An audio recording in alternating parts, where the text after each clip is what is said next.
Chapter 636. The news of Jing Wu Ying's death spread through the army like a plague. Especially when the frontline army reached the central army, it made the expressions of the Big Dry Empire's high-level members change. This was a situation they never expected. Jing Wu Ying was not just the Big Dry Empire's king. He was also a great general, which was one of the highest ranks in the army. Ignore the frontline army. Heaven Emperor's anger could be imagined. Even though he didn't display it as a monarch, cracks were quickly appearing on the armrest of Heaven Emperor's throne. He suppressed his voice and said, "Directly transfer 50,000 dragon riders from the central army and reorganize the offensive formation. This emperor will personally take command of the vanguard. Everyone, prepare to launch a powerful attack." The surrounding people understood when they heard this. The Big Dry Emperor was truly enraged this time. The vanguard army was the army most likely to have large-scale casualties. Therefore, it wasn't suitable for two allies to be the vanguard, but the Big Dry Empire's vanguard army was already in chaos. Taking 50,000 core soldiers from the Big Dry Empire's central army would definitely cause chaos in the Big Dry Empire's army, and it would increase the casualties of the Big Dry Empire's army. The Big Dry Emperor already couldn't care about this. He was currently enraged. He just wanted to quickly end this battle. The Big Dry Empire's army was in chaos. Although Miracle City's forces had been exhausted in the previous charge, and they could barely defend, it was impossible for them to attack again. However, reorganizing the army was not an easy matter. The Big Dry Emperor allowed the vanguard army to continue fighting the enemy, while the middle, rear, left, and right armies began to adjust. After spending most of a day, they finally managed to stabilize the chaotic situation. But at this time, a sharp ear-piercing sound rang out. It was like a large stone had been thrown into the space behind Miracle City's army. The entire space began to tremble, and finally a giant gate appeared. Even if the Big Dry Empire's army had never seen a space gate before, they could still feel the powerful spatial energy coming from it. Everyone's expression changed. What was this? Why would such a powerful energy descend here? This is bad. Quickly attack. Destroy that gate. The Big Dry Emperor thought of the rumors of Miracle City conquering the Purgatory world. He was only half believing it, but he never thought that this kind of thing would actually exist in this world. Therefore, they couldn't wait for the army to gather before attacking. This terrifyingly large coalition army swept across the sky and covered the earth. Seeing this, Lancelot frowned. "The enemy is too strong. We should retreat for now." The Dragon Lord agreed with Lancelot's words. The space gate had appeared too far away, so the Big Dry Empire's army couldn't stop it from opening. So when the battle reached this point, there was no suspense left. As for what would happen next, the Forest of Chaos would support them, and the battlefield would become a game between the Empire's armies. It was too late. It was too late. The Big Dry Emperor could sense that the spatial gate had stabilized from instability, and then a powerful pressure came from within. He saw the reinforcements of the 6 empires swarming out. Powerful wyverns, powerful soul-devouring beasts, powerful divine unicorns. The combat power of the continent's civilizations instantly filled the entire space. The reinforcements from the 6 great empires were fighting independently.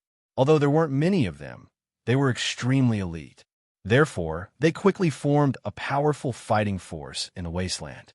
Before the Great Gone allied army could even get close, the 10-20,000 wyverns of the dragon territory made their move first. They didn't make any real attacks. They just released a wave of dragons' might together. The dragon's might was a special ability of the dragon race. This should be a kind of spiritual deterrence that could make low-level demon beasts have a mental breakdown.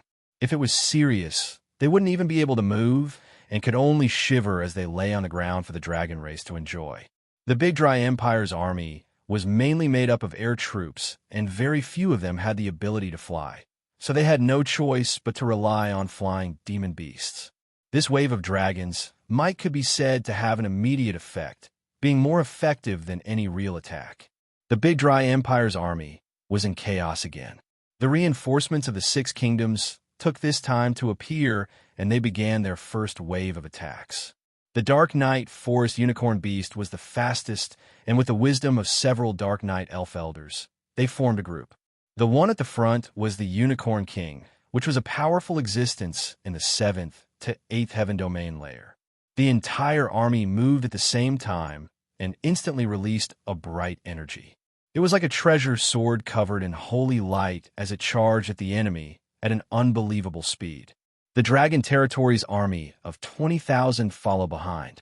The dragon race was a powerful and ancient race, so even if they were at a disadvantage in numbers, they could still easily overwhelm the enemy. In the face of such a terrifying attack, the Great Qian Empire's army was thrown into confusion. Miserable cries and wails filled the entire sky. Flesh and blood rained down like a torrential rain. The blood of hundreds of thousands of living beings dyed the ground red. The Dark Knight Forest Unicorn Beast was a rare life, attributed demon beast. Their horn connected their allies together, and when an ally was attacked, as long as the damage was within a certain limit, it would be shared by the allies around them. The healing energy transmitted from the horn could also quickly heal them. The Netherworld Sea's soul-devouring beast was a monster that people feared. This monster could swallow the souls of the battlefield to release undead monsters. Although these undead monsters were temporary and couldn't be preserved forever, their strength was similar to when they were alive. In other words, as long as the souls of the Big Dry Empire's soldiers hadn't dissipated, the soul-devouring beast could merge their souls with death energy, allowing them to reappear on the battlefield. This method not only increased their battle strength, it was also a deterrent to the enemy's morale. The Wind Moon, Burning Heaven, and Wild Beast armies weren't simple either. This dark battle lasted for half a day before the Big Dry Empire's army completely collapsed. The Howling Sky Empire and the Highland Alliance had suffered heavy losses and had no hope of victory, so they retreated. Their two allies had already left, so what value was there for the Big Dry Emperor to fight alone? There was no other way. This battle was a complete failure, just as the Big Dry Emperor was about to leave. At this moment, a figure appeared behind him. Elder Long stretched out his neck, no visible energy or fluctuations being released from his mouth, but the Big Dry Emperor seemed to have been viciously smashed by something that weighed 100 million tons, falling straight down from midair to the ground, immediately causing a mountain peak to cave in. The Big Dry Emperor didn't think that the 6 great Emperor-level characters would make a move at the same time. If it was one-on-one, the Big Dry Emperor wouldn't be afraid of any one of them, but 6-on-1, the Big Dry Emperor had no chance of winning. Not to mention that among the 6, the Nether King and the Dragon Elder were peak existences even among the great Emperor-level characters. The Big Heaven Emperor was a decisive person. He immediately circulated his energy and ignited a portion of his essence blood. A large amount of bloody mist spurted out from every pore of his body, instantly spreading out in all directions like a plague.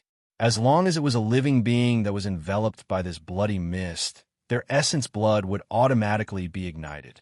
Afterwards, their essence blood would also turn into a burning bloody mist that spurted out. This bloody mist grew larger and larger, finally covering several thousand meters. Eunice's face was very dark and ugly. It's the blood demon's soul-burning technique. He actually sacrificed a part of his cultivation to use such a vicious blood escape technique.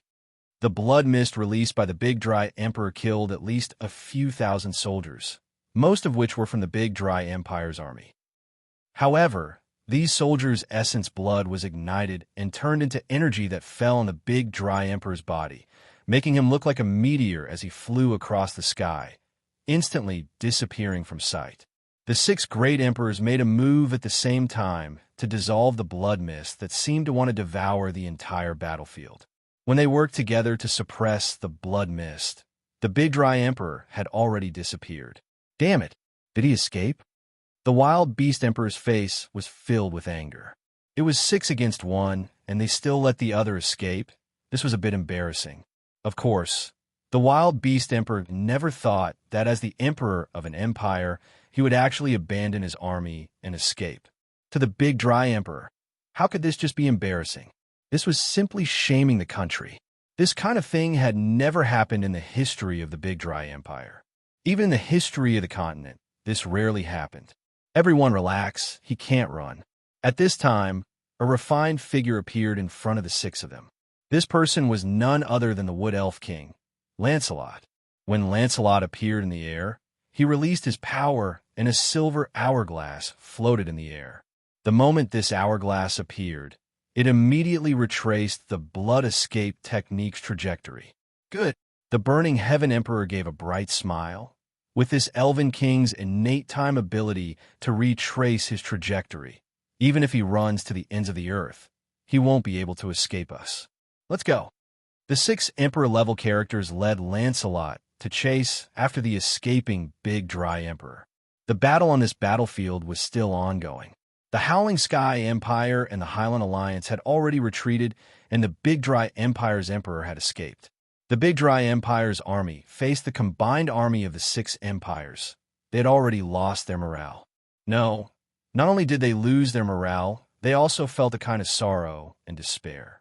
Even the Big Dry Empire's emperor was like this. Did this empire still have the face to exist in this world? After this battle, the Big Dry Empire would definitely fall. When Miracle City's army began to persuade the other side to surrender, the remaining 300,000 soldiers didn't hesitate, and almost all of them chose to surrender, including the Golden Dragonhawk army and the other peak armies. Chu Tian didn't stay to watch the battle because Chu Tian knew that when the reinforcements of the 6 empires arrived, his mission would be complete. Even if he used his toes to think, he knew that there was no suspense in this battle. Chu Tian had something that was 10 times, 100 times more important than this battle. Marriage. When Chu Tian used a city return scroll to return to West Sea City, the entire West Sea City was filled with a festive atmosphere. There wasn't any nervousness or pressure from a powerful enemy at all. Several dozen airships floated above the beautiful Crystal Bay with incomparably large screens on them. Each screen was showing the process of how Chu Tian and Ying got along with each other. Of course, these were all memorials, so in order to make it more moving and artistic, most of the details have been altered. The entire West Sea City used Miracle City's City Lord's wedding as the theme. All the mere people in the city were dressed up, singing all over the city. There were tens of thousands of elves dancing to the song. The Mermaid Crystal Palace was completely decorated into a wedding. Various large characters came from all corners of the continent just to witness this wedding that could change the history of the continent. But not long after these people came to West Sea City, they learned that the Big Dry Empire had allied with the Highland Alliance and the Howling Sky Empire to form an army of 1 million to attack West Sea City. When this rumor came out, everyone was filled with panic. The allied army of the 3 empire-level powers was not a small matter. West Sea City was only an important western city of the Forest Alliance. Its defenses were at most equal to a warring kingdom's capital. How could this kind of city block the combined attack of the 3 empires? Other than worrying about their own safety, they were also worried that the wedding would be delayed or canceled. This was not just a wedding, it was an important day for the opening of the Miracle Continent. There were tens of billions of people on the continent waiting for this moment to come. But although the rumor was everywhere, Miracle City was very calm. Miracle City's vice city, Lord Meng Qingwu, personally came out to receive the guests as the guardian of Meng Yingying's elder sister. The other high-level members of Miracle City, like Vivian and Nangongyun, were all present to maintain order. Since these high-level members weren't worried, what did they have to worry about? After several days of singing and dancing in West Sea City, they didn't even see a shadow of the 3 empire-level powers' allied army. When everyone's worried hearts finally relaxed, West Sea City's grand wedding was about to begin. Meng Qingwu was personally presiding over the wedding this time. She stood in the noble and beautiful Mermaid Square, holding a microphone in her hand as her voice spread across the city. Welcome guests from all over the continent. Come to Miracle City's grand wedding. I represent Miracle City and the Forest Alliance to sincerely thank you. Meng Qingwu bowed after saying this. Meng Qingwu was one of the most famous people on the continent. For this kind of person to bow to them, what kind of honor was this? Meng Qingwu continued to say, "Our wedding will last for 3 days, and West Sea City celebration will last for a month. During this month, West Sea City's transport array will be unsealed, and inside and outside West Sea City, there will be good wine and meat for everyone to enjoy. It will all be free." The entire audience erupted in cheers. The Forest Alliance was truly rich. Only Miracle City had the confidence to do this kind of thing. Chapter 637. Meng Yingying sat in the Crystal Palace, waiting. She was wearing a very gorgeous wedding gown. The entire gown was made from more than 300 different precious materials. Every strand was made from the ice silkworm fairy silk from the polar region. A total of 9,999 top-quality pearls of the West Sea were hung on the gown. Every pattern was engraved on the gown by the continent's top formation masters. Every detail was painstakingly designed by the continent's best artists. She was wearing a large wedding crown that was made from 300 kinds of top-quality jade and was engraved with tens of thousands of runes, making her beautiful face look like a goddess. Meng Yingying's shoes, jewelry, and cloak were all carefully thought by Miracle Commerce.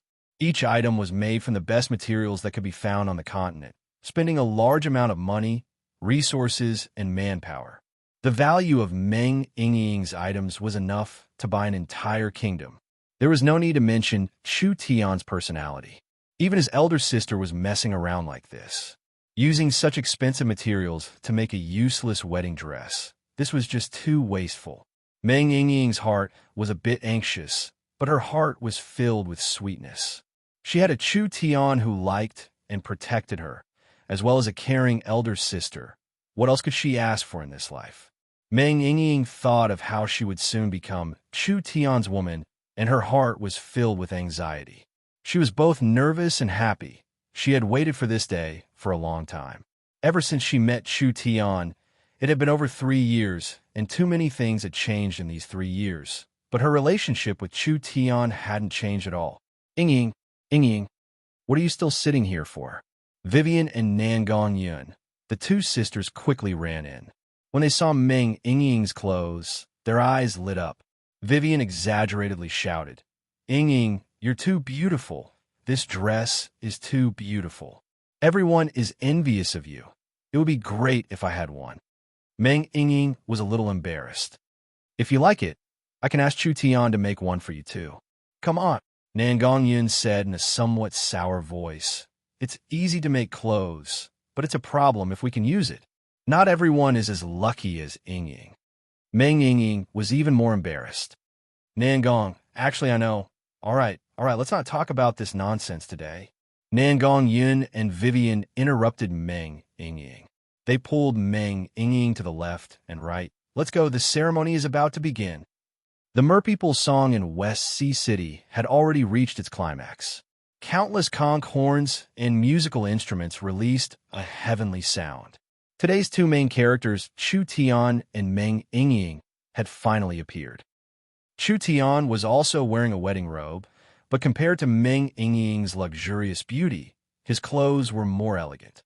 When the two of them stood together, they were like two gods descending from the heavens, releasing a dazzling light that people couldn't look straight at. It had finally begun. There was more news coming at this time.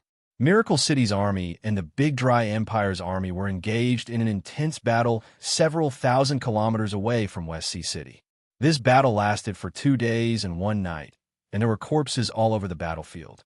Blood flowed like rivers, and it was incomparably tragic, but Miracle City had successfully stopped the Big Dry Empire's army.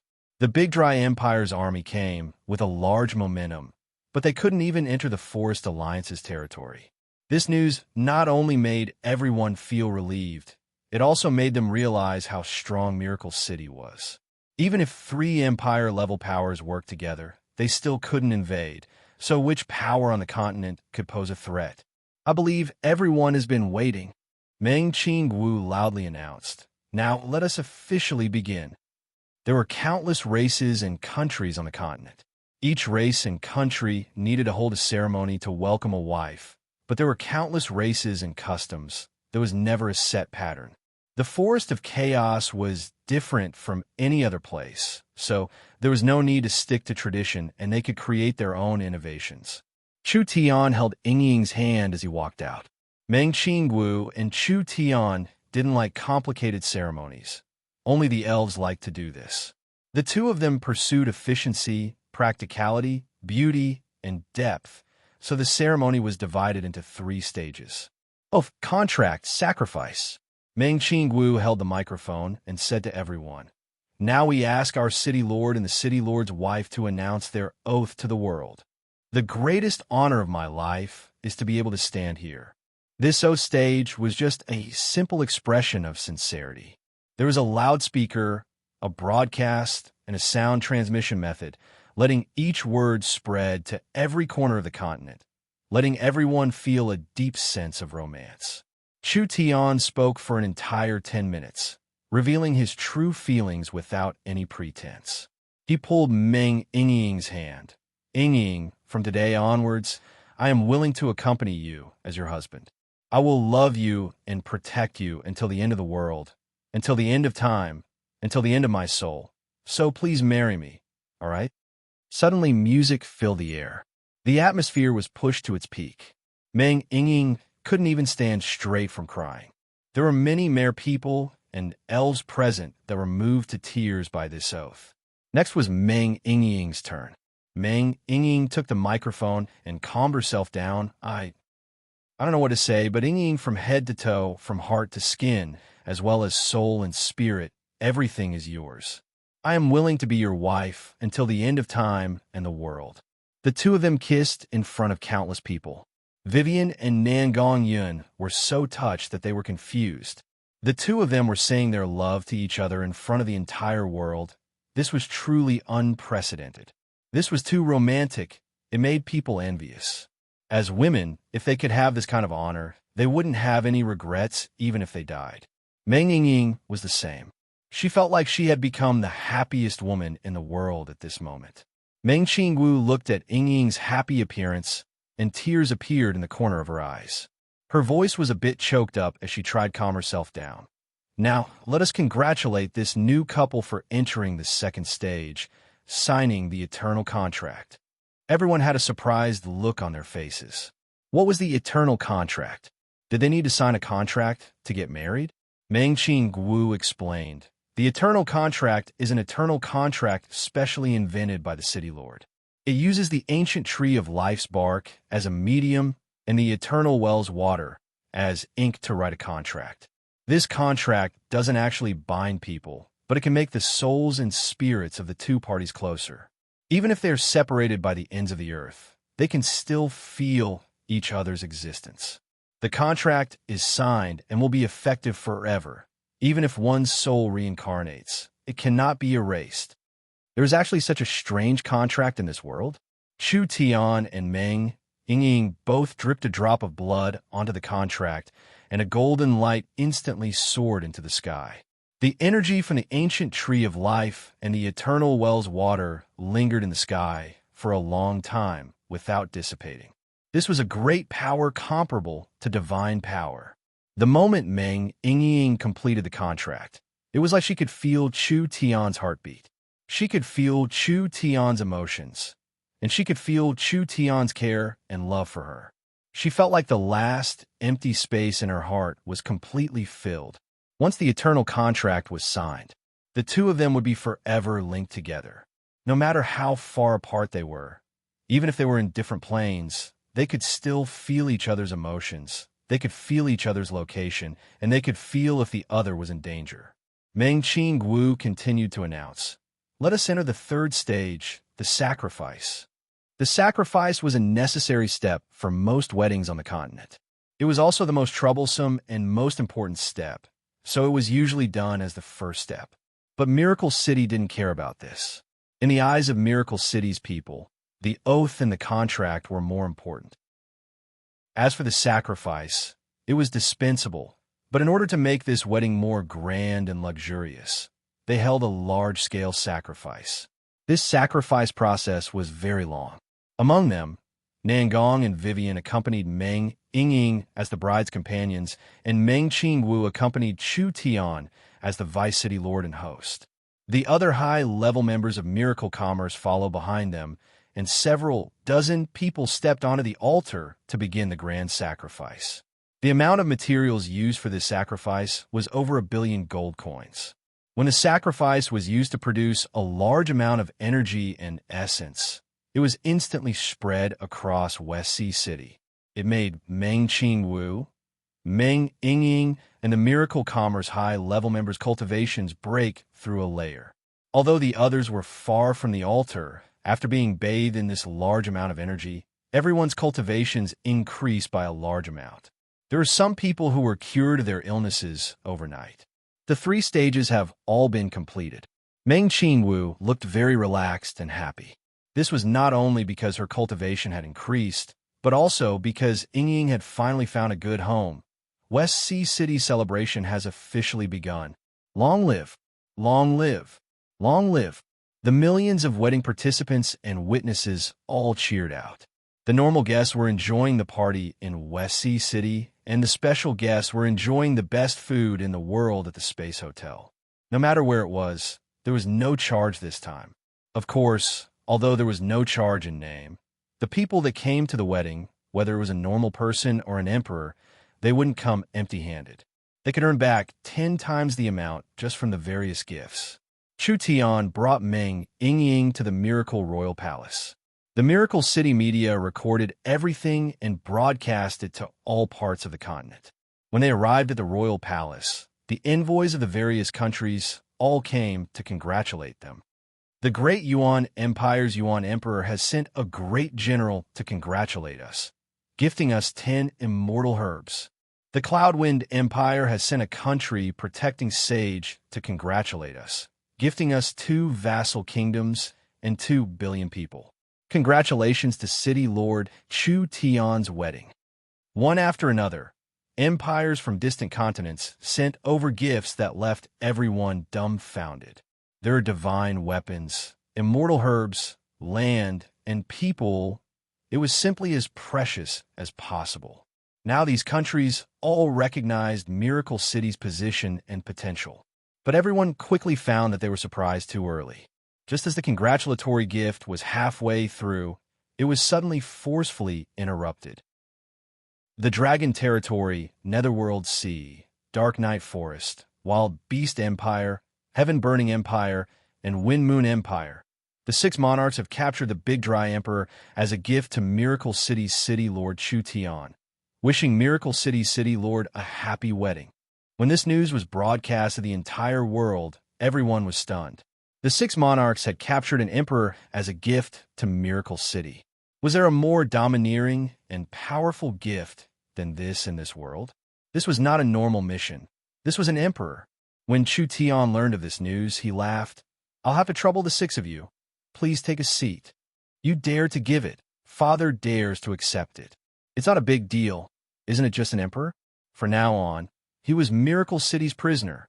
This time, the people of the continent not only felt Miracle City's wealth and Miracle City's strength, they also deeply felt City Lord Chu Tian's tyranny. Chapter 638. West Sea City's Wedding. It shook the continent in one fell swoop.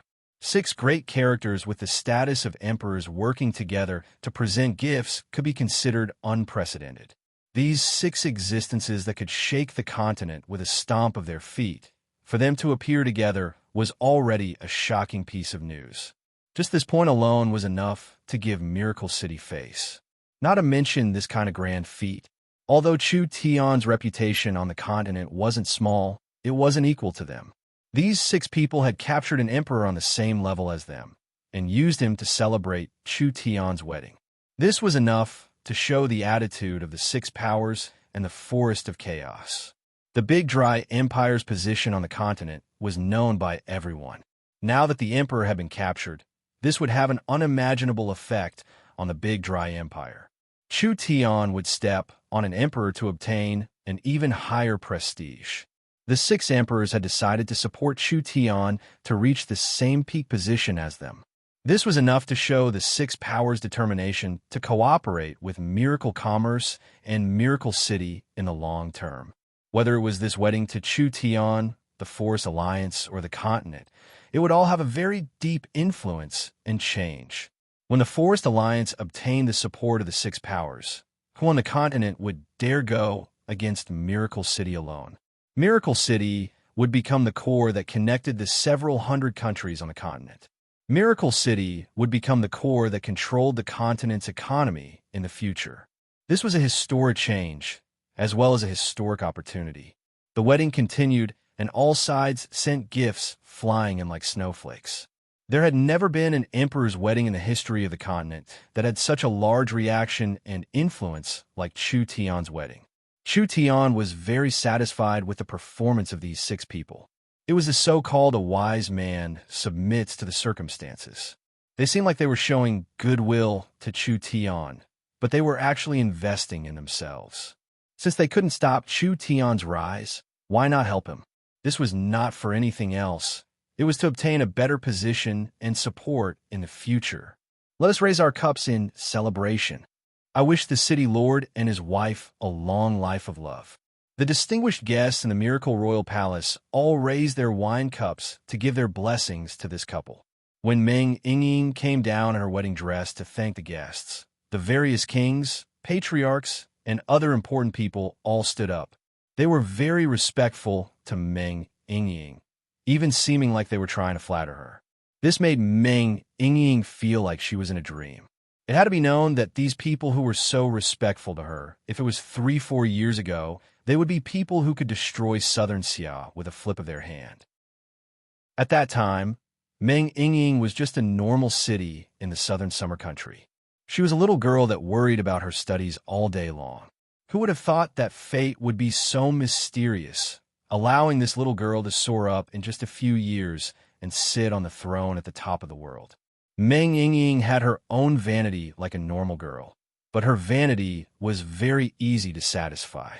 She only wanted to marry a good person and help her elder sister gain a foothold in South Sky City. Who would have thought that she would unknowingly become the empress? She would create a country with a man who could create miracles. The banquet continued for most of the day. All the important gifts from the various parties had been presented. Everyone began to excitedly chat with each other. This kind of opportunity was one of a kind on the continent. They came to this wedding and didn't even hesitate to give large gifts. There was a very important motive and reason, which was to become a distinguished guest in the Miracle Royal Palace. The higher the threshold set by Miracle Commerce, the more people would break their heads to enter. Because the high threshold was enough to separate the lower class. Each guest sitting in the Miracle Royal Palace was a high-class person of the continent. The current continent was different from the past. Because of the appearance of the transport tower, many people who couldn't interact with each other could now cooperate with each other. Therefore, this was a very important social occasion. It would allow them to make friends with the kings of the various countries, the patriarchs, and the lords. It would be very beneficial for their future development.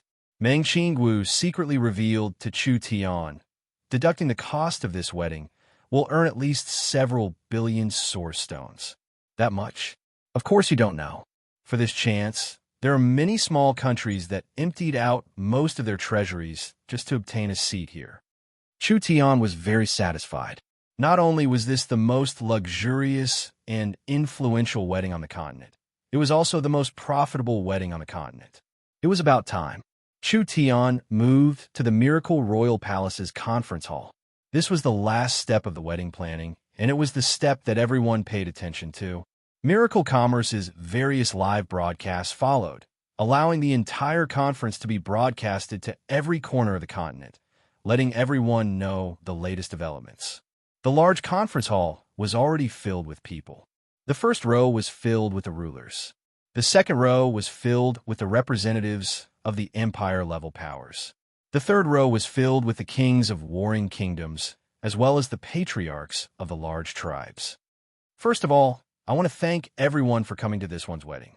In order to not disappoint everyone's expectations, I won't be vague. Chu Tian stepped on the bright red stalls and walked to the center. He stood on a high platform and did not say any polite words. He announced to all the distinguished guests and the world on the spot. Taking advantage of this good opportunity, I want to announce a few things. Everyone instantly calmed down. Everyone held their breaths as they carefully listened to every word Chu Tian said. First, Miracle Commerce will cooperate with the entire continent on core technologies, including transport, logistics, communication, and other fields. We plan to connect the entire continent in 3 years. In order to thank everyone here for coming, everyone will be given priority. Although Miracle Commerce's technology was very famous on the continent, the places they could directly influence were still limited to the Western continent. Of the guests that came to West Sea City's wedding today, most of them belonged to different powers. Most of them didn't have transport towers or the space warehouses that represented a new commercial revolution. Miracle Commerce's cooperation was not limited to the current allies. Any power on the continent could fight to cooperate with Miracle Commerce. This cooperation was very simple. It was simply that the local powers would provide resources, money, and protection. Miracle Commerce would provide technology and be responsible for the later stages of maintenance, and the final profit would be split according to the ratio. Miracle Commerce would take half of the profits. With the appearance of Miracle Commerce, these powers were already very anxious, especially the Six Empires. They had already established their own transport system and smoothly built a communication network that covered the entire territory. Not only were they making large profits, they were also using the manufacturing rights of the Miracle helmets to make large amounts of money. In the long run, wouldn't they leave the other powers behind? The powers of the continent were not willing to fall behind others. Miracle Commerce was like the sun in the sky and couldn't be threatened or moved against, so they could discuss any conditions as long as Miracle Commerce could provide them with the technology as soon as possible. Just Miracle Commerce's promise of priority. It wouldn't be a waste for them to make this trip. The second matter is that Miracle Commerce will open up more platforms to share with everyone. Our Miracle Shopping Center will allow outstanding merchants from all over the world to enter, creating the most convenient and top business platform on the continent. We will find more partners to develop more outer space mines in the underground world. Other than that, Miracle Commerce has large amounts of information on treasures, including 7 great ancient treasures, over 20 ancient treasures, and countless other large and small ruins. We are prepared to develop them with everyone. Miracle Commerce had the strongest business platform on the continent. The Miracle Shopping Center was built on the foundation of the Space Warehouse and was now the most popular and newest shopping method on the Western continent. It broke through the restrictions of space and time, allowing people to enjoy the experience of buying everything on the continent without leaving their homes. Elves, undead, giants, various small races, and etc. These races had low levels of secularization, didn't like to interact, or were weak, so it was hard for them to establish external businesses. Now, they could use the company's platform to solve these problems. The spirit beasts, the dwarves, and the other races that didn't have any business sense could use this transparent platform to obtain large benefits. This was a good matter that affected everyone's benefits. What was unexpected was that Chu Tian actually announced that Miracle Commerce had large amounts of ancient ruins and treasures. This was a very valuable piece of information, and he actually wanted to take it out to cooperate with everyone. The third matter is the most important one. Miracle Commerce has spent countless blood, sweat, and tears to develop the Miracle Continent. From today onwards, it will be officially opened. Everyone stood up and applauded.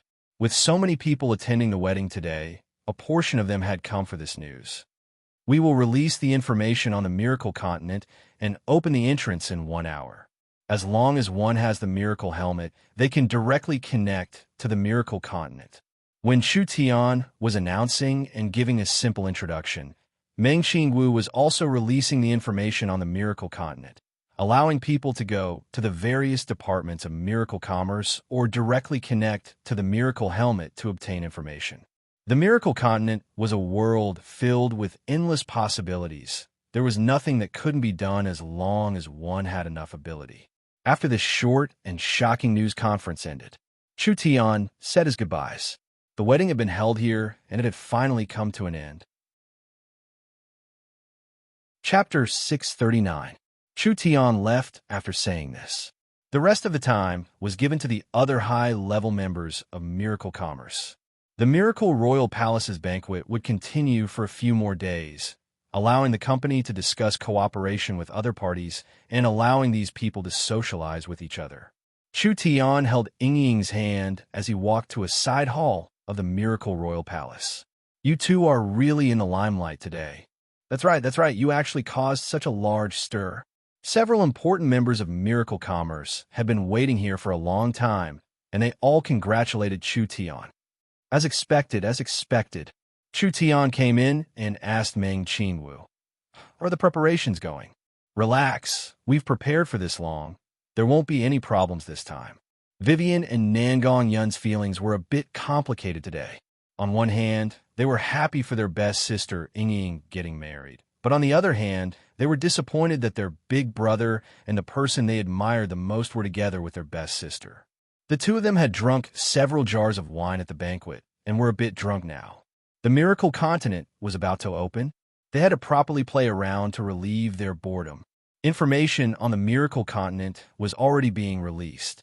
The Miracle Continent was a world filled with endless mysteries and possibilities. Actually, the current Miracle Continent wasn't even 1% of the real world, but there were several hundred cities already. Of course, there were several hundred cities that were very far from each other, so they didn't have an owner in the beginning. There were quite a few cities that were occupied by foreign races and strange beasts. Anyone could obtain these cities and become the overlord of the Miracle Continent, but the prerequisite was that they had to defeat these virtual natives or strange beasts. The Miracle Continent's main theme was management, socialization, business, entertainment, hegemony, and etc.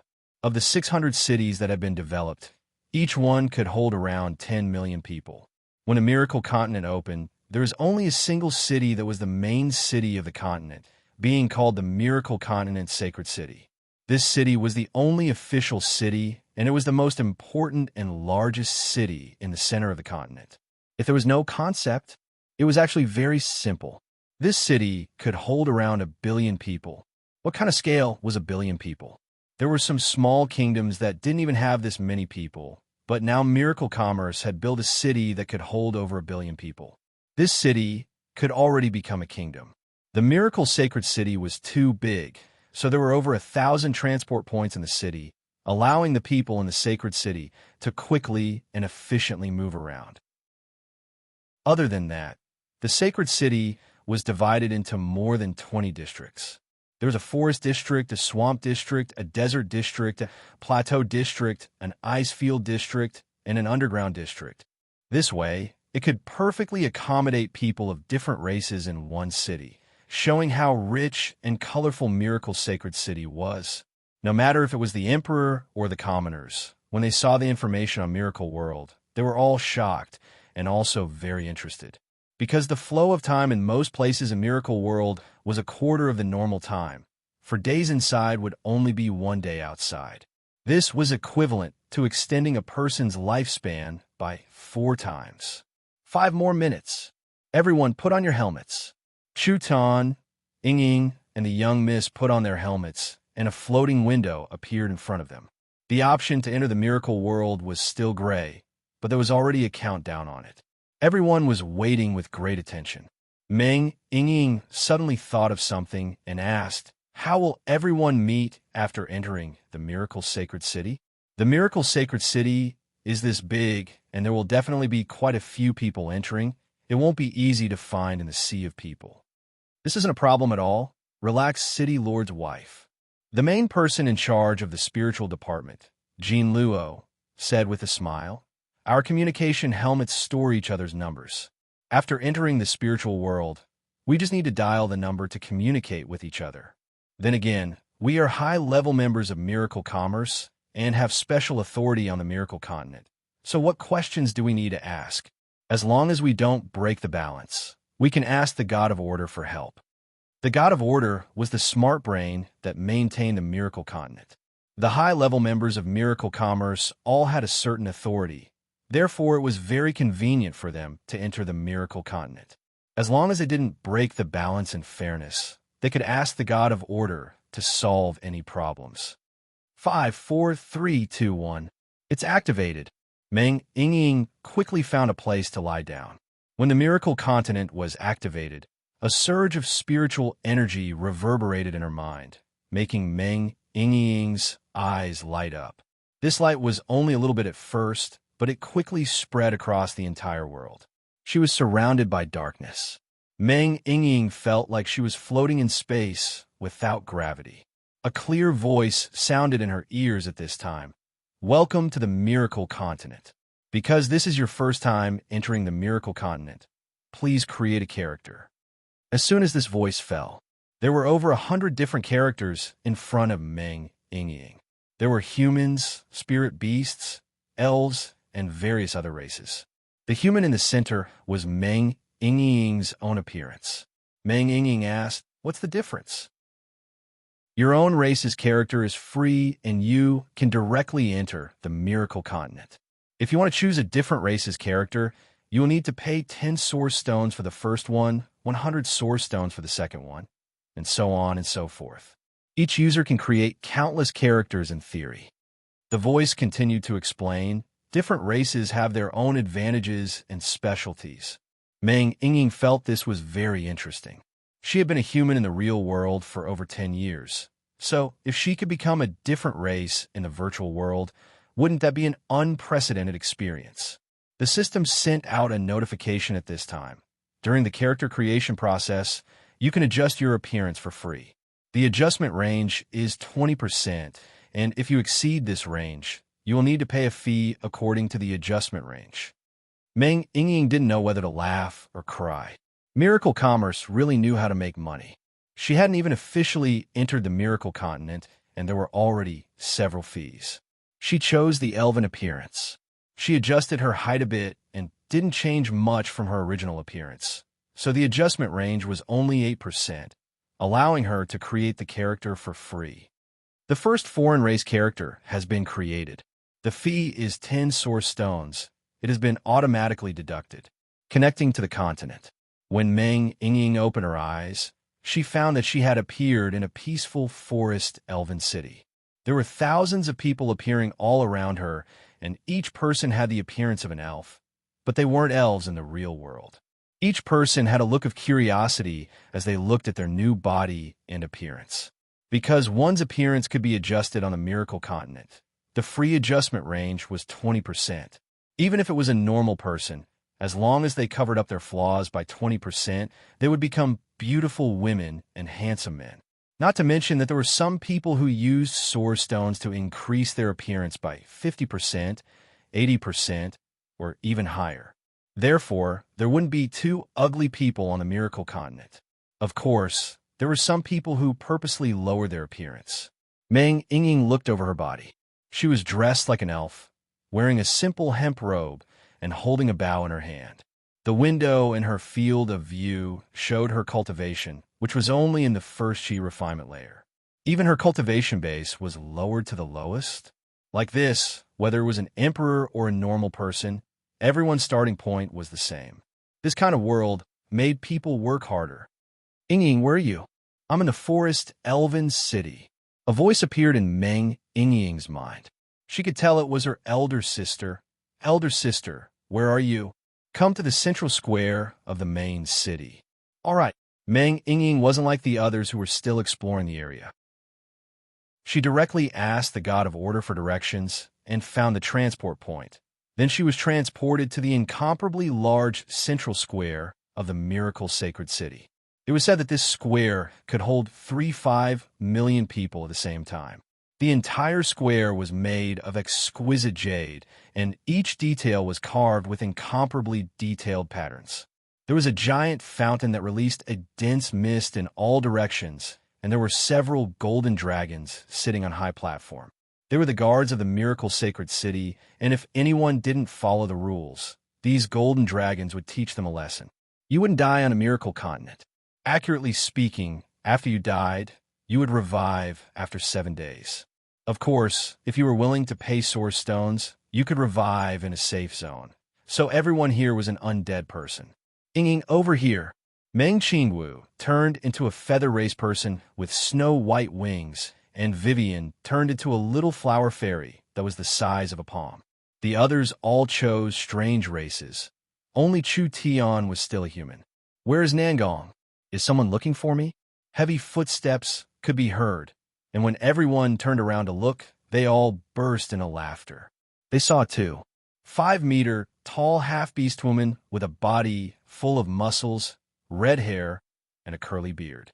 She even had 2 large fangs.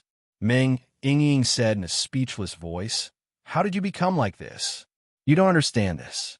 The orc Nangongyan laughed, releasing a deep voice that didn't sound like a woman's. "There will be a day when you're tired of being a beauty.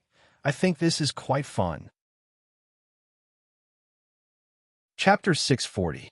This fellow Nangongyan's taste was different from normal people.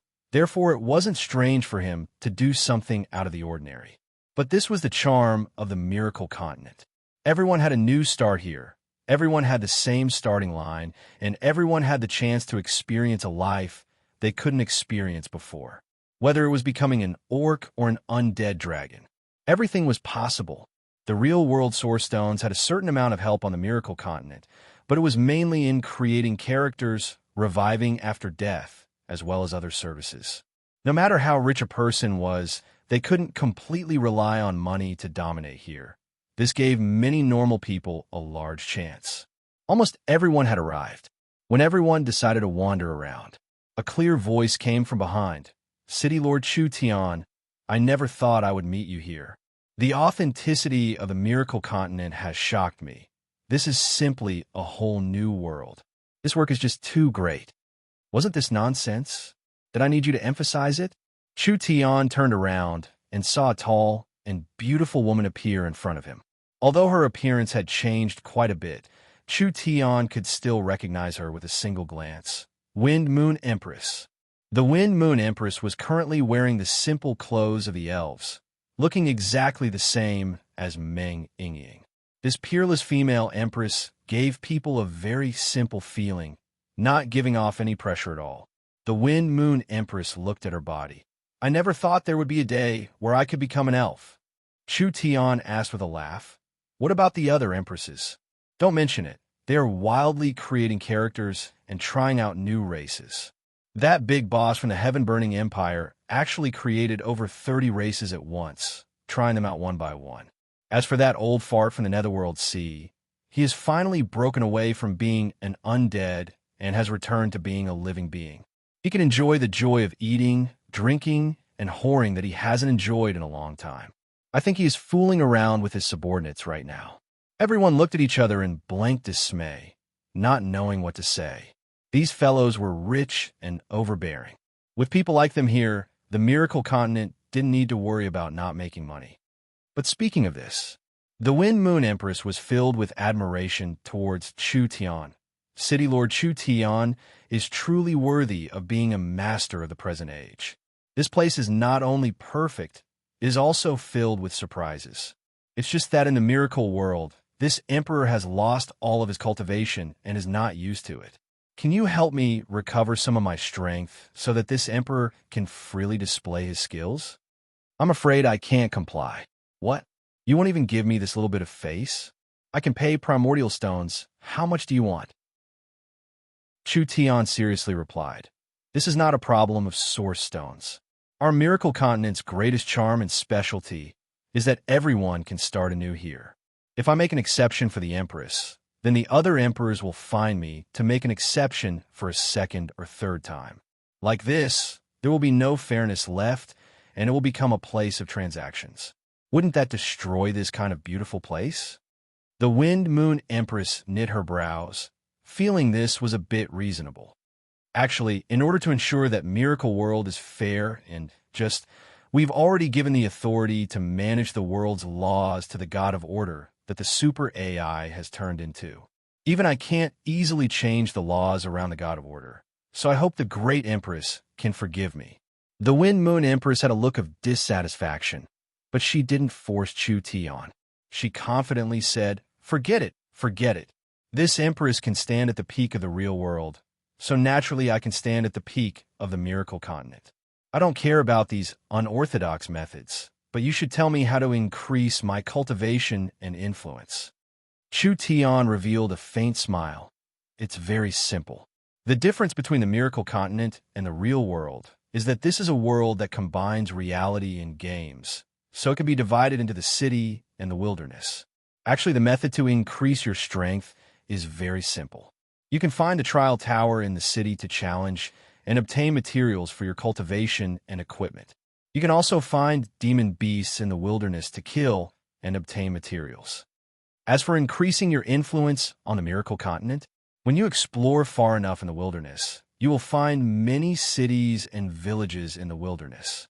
These ownerless villages and villages are occupied by powerful monsters or natives. The first person to conquer these villages and towns will obtain ownership, as well as the taxes and various privileges of the cities. Of course, these cities can be occupied by each other, which adds a lot of fun to the competition on the miracle continent. The Wind Moon Empress' eyes lit up. Now he finally understood why it was more advantageous to enter the miracle continent as early as possible. This miracle continent could create a very large virtual economy in the future, and whoever could gain a strong influence on the miracle continent would gain a large influence. This influence didn't just come from a miracle continent itself. It could also be reflected in the real world. Interesting, interesting, Nan Gongyin said in a loud and rough voice. If we have time to chat here, why don't we directly go out and take a look? That's right, let's go out and take a look.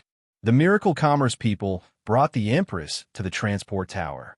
Meng Qing Wu chose a transport point and was directly transported to the southern outskirts of the sacred city.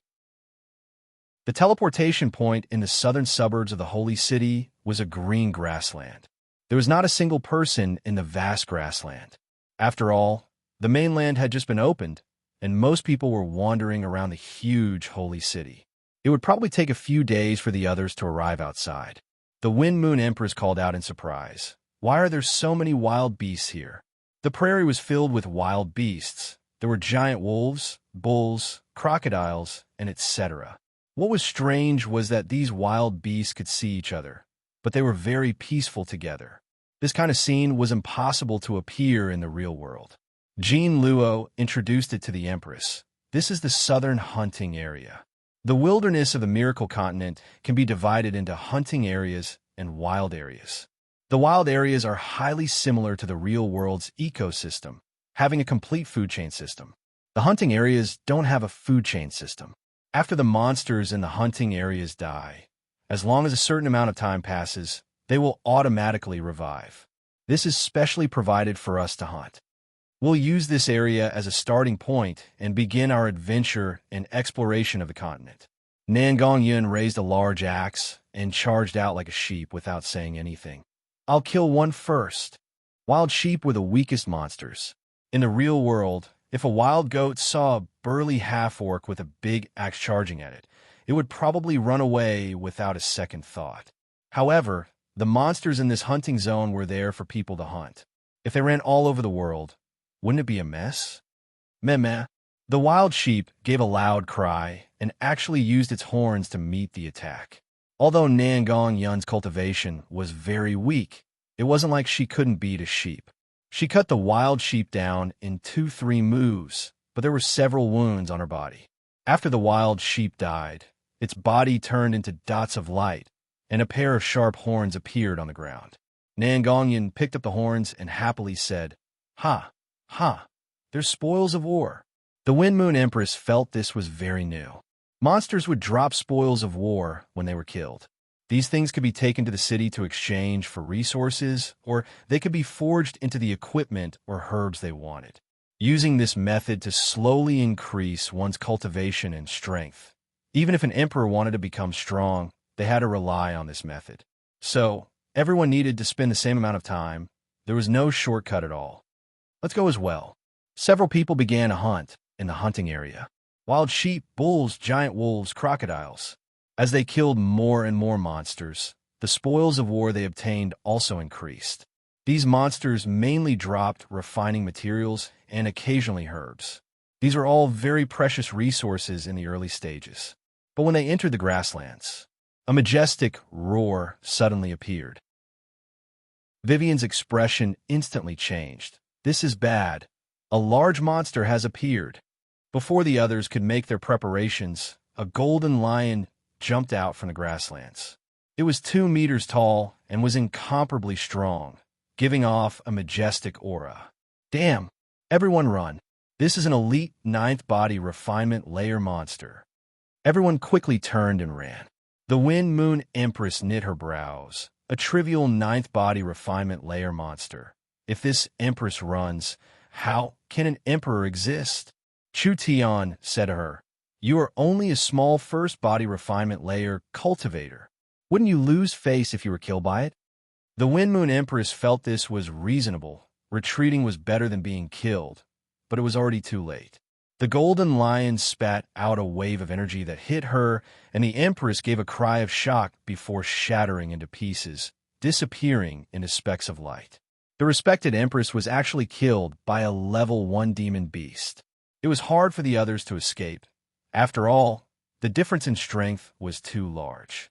When the golden lion chased them, each of them sent them to heaven with a single slap. You wouldn't really die on the Miracle Continent, but after a character died, they needed 7 days to revive. Of course, they could pay Source Stones to revive quickly, but the amount of Source Stones depended on the character's cultivation.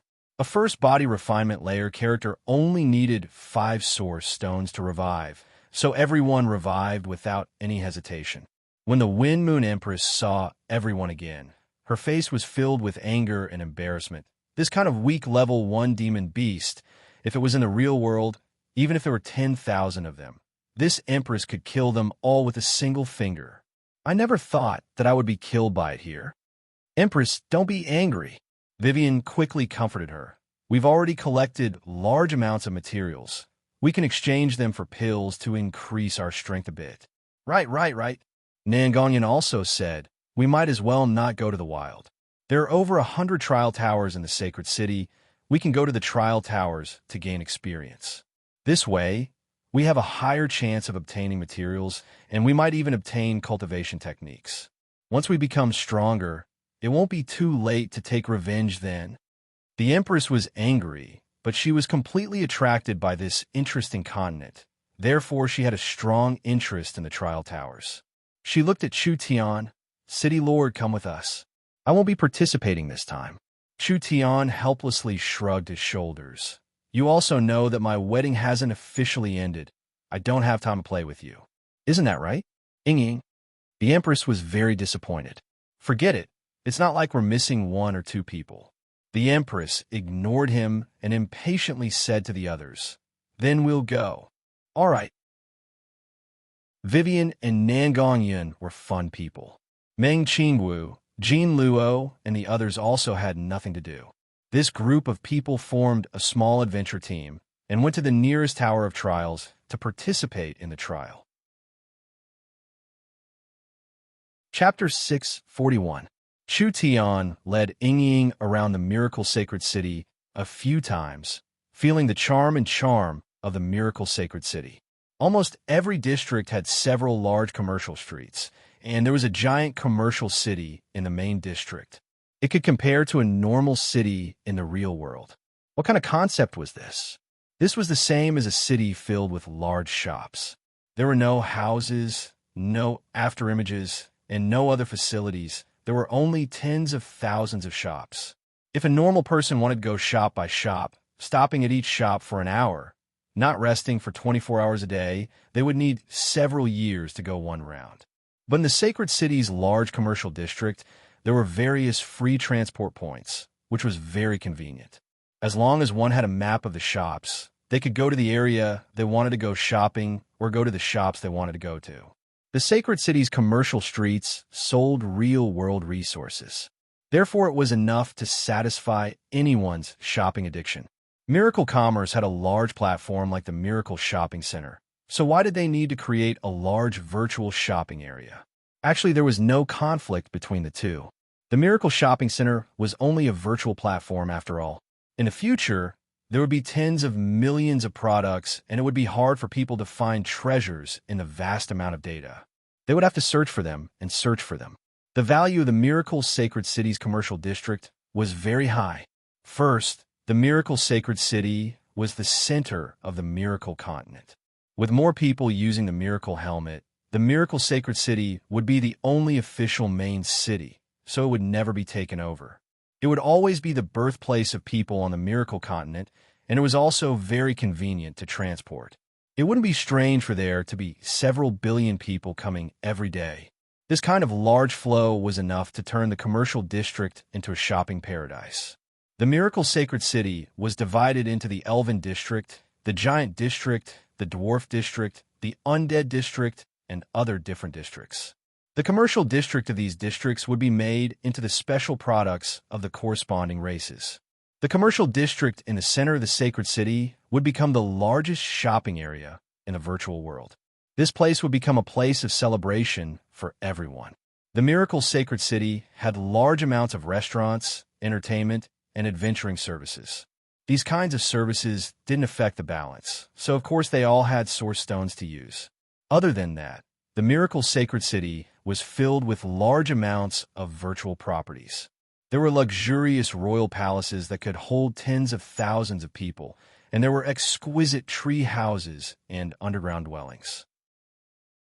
It could satisfy the needs of emperors, kings, and lords, and it could provide a good virtual life for the middle and lower class people. There would be more and more people on the Miracle Continent in the future. Could it be that he was afraid of not being able to earn primeval stones? The Miracle Continent's ambition was not only to create a free, fair, and interesting spiritual world, they also wanted to use this product to topple all the industries in the real world. From that, business, life, research, and even politics would all be moved into this spiritual world. This was because the flow of time on the Miracle Continent was 4 to 5 times slower than the real world, and there were some special trial towers and special areas that could even slow it down by several dozen times. This meant that people's lifespans could be greatly extended, and they wouldn't die, grow old, or get sick here. This was a huge advantage that was hard to achieve in the real world. The Miracle Continent had enough space, cities, and land. As long as there was popularity, there would be benefits, and as long as there were benefits, there would be people chasing after them. The excess conflicts, energy, and wealth of the real world could be digested on the Miracle Continent. Laboratories were set up in the Holy City, highly imitating the real world, allowing scholars to conduct various simulated experiments and tests in the spiritual world. Not only could they reduce consumption, but they could also ensure safety and efficiency. In the Sacred City, one could directly enter the spiritual library and Miracle Academy to study, allowing people to easily read secret books collected from all over the world. They could also enjoy the lectures of outstanding scholars. No matter how poor the continent was, they would have the best educational resources. There were too many things like this, it couldn't be mentioned one by one. This was the charm of the Miracle Continent. Therefore, the Miracle Continent had endless possibilities and would have endless influence. Only there was no way to predict it right now. The Miracle Continent itself was not unchanging. Miracle Commerce had absorbed many talents, including many sages from all over the continent. This kind of team that grew stronger day by day would constantly research and update the Miracle Continent, making it more and more perfect. In the eyes of people like Ying, the Miracle Sacred City was simply a giant amusement park. There was food, drink, play, shopping, martial art competitions, trials, and all kinds of interesting things, making her very satisfied with this. The two of them played in the Sacred City for a while. They had already spent most of the day here.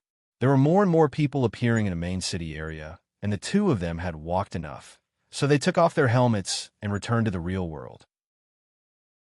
When the two of them took off their helmets, the others were still wearing their helmets indoors. They were probably fighting in the trial tower. Chu Tian brought Ying back to Miracle City.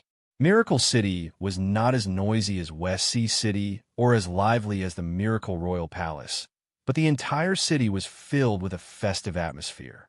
The elves presented their artworks for the city lord's wedding, The dwarves were carving statues for the city lord's wife, and even the ogres had decided to set this day as an ogre festival. Miracle City had already become a pearl of the forest of chaos. It had already become an existence that could control the continent. The Miracle City citizens' confidence and sense of honor was naturally strong.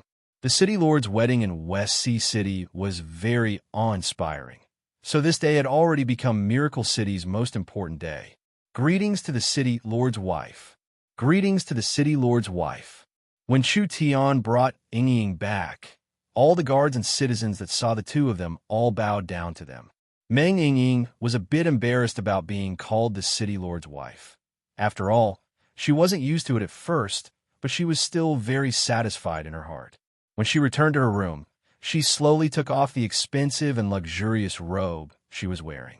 Her beautiful cheeks were slightly red, her slender and straight thighs were perfect, and her entire body was sparkling like jade, without the slightest flaw. Chu Tian looked at Meng Ying's slightly shy appearance and said, "You really are beautiful today. You really don't know how to speak." Meng Ying gave a snort. She pretended to be angry to hide her nervousness. "Am I not beautiful yesterday? Am I not beautiful tomorrow? Am I only beautiful today?" Chu Tian laughed and said, both beautiful, both beautiful." Who would have thought that Ying would turn her head?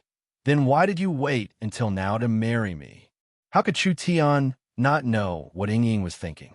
He took the initiative to walk over and gently held her in his embrace, gently saying, "That is because we can live for a long, long time, and we will be together for a long time in the future.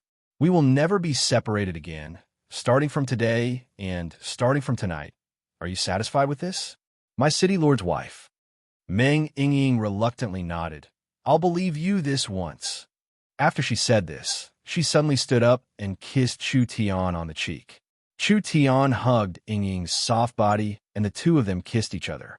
Finally, they fell onto the bed in the candlelight, and the two young figures intertwined together.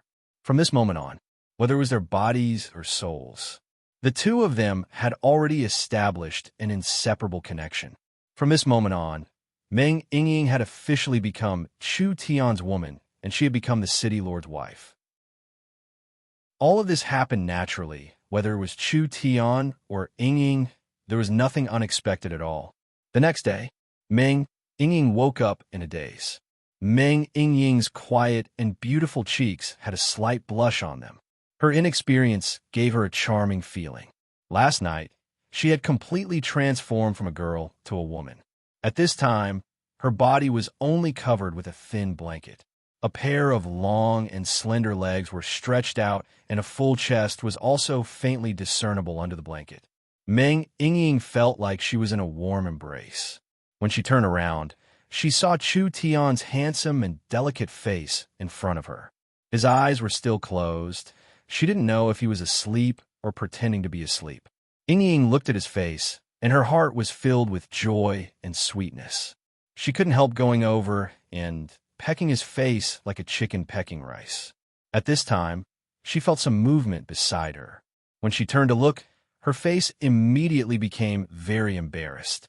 This was because there was a little snow-white fox sitting on the bed. Its two shifty eyes were curiously looking at the woman lying in its master's embrace. When did a fox like you come in?"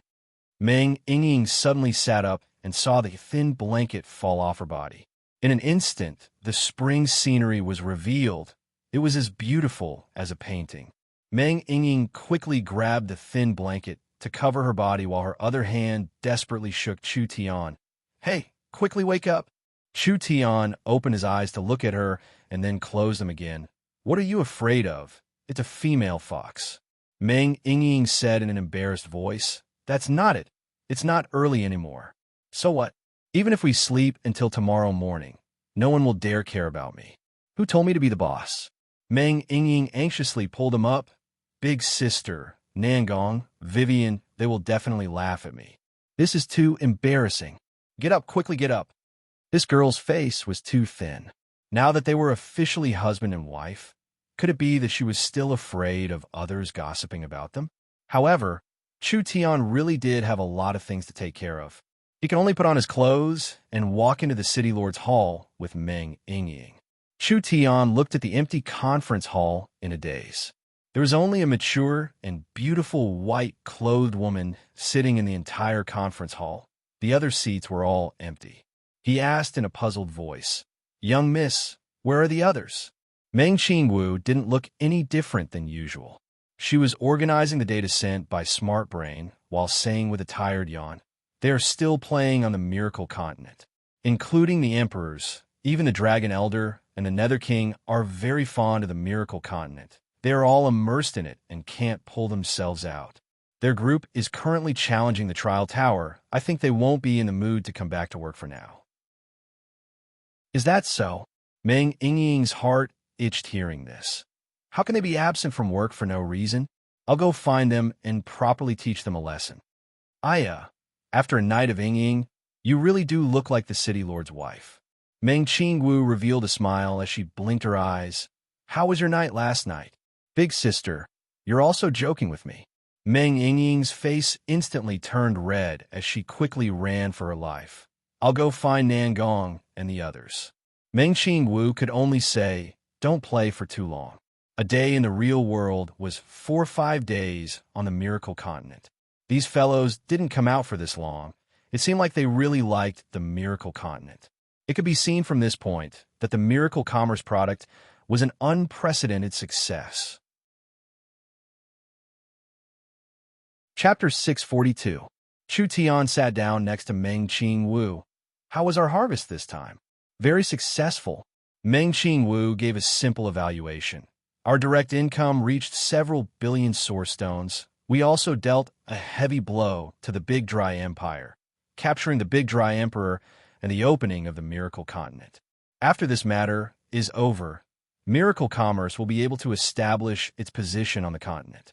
Although Chu Tian had guessed that this wedding would bring quite a bit to the company, he never thought it would be this shocking. Other than the direct influence and benefits, this wedding was the cornerstone of Miracle Commerce's strategy on the continent.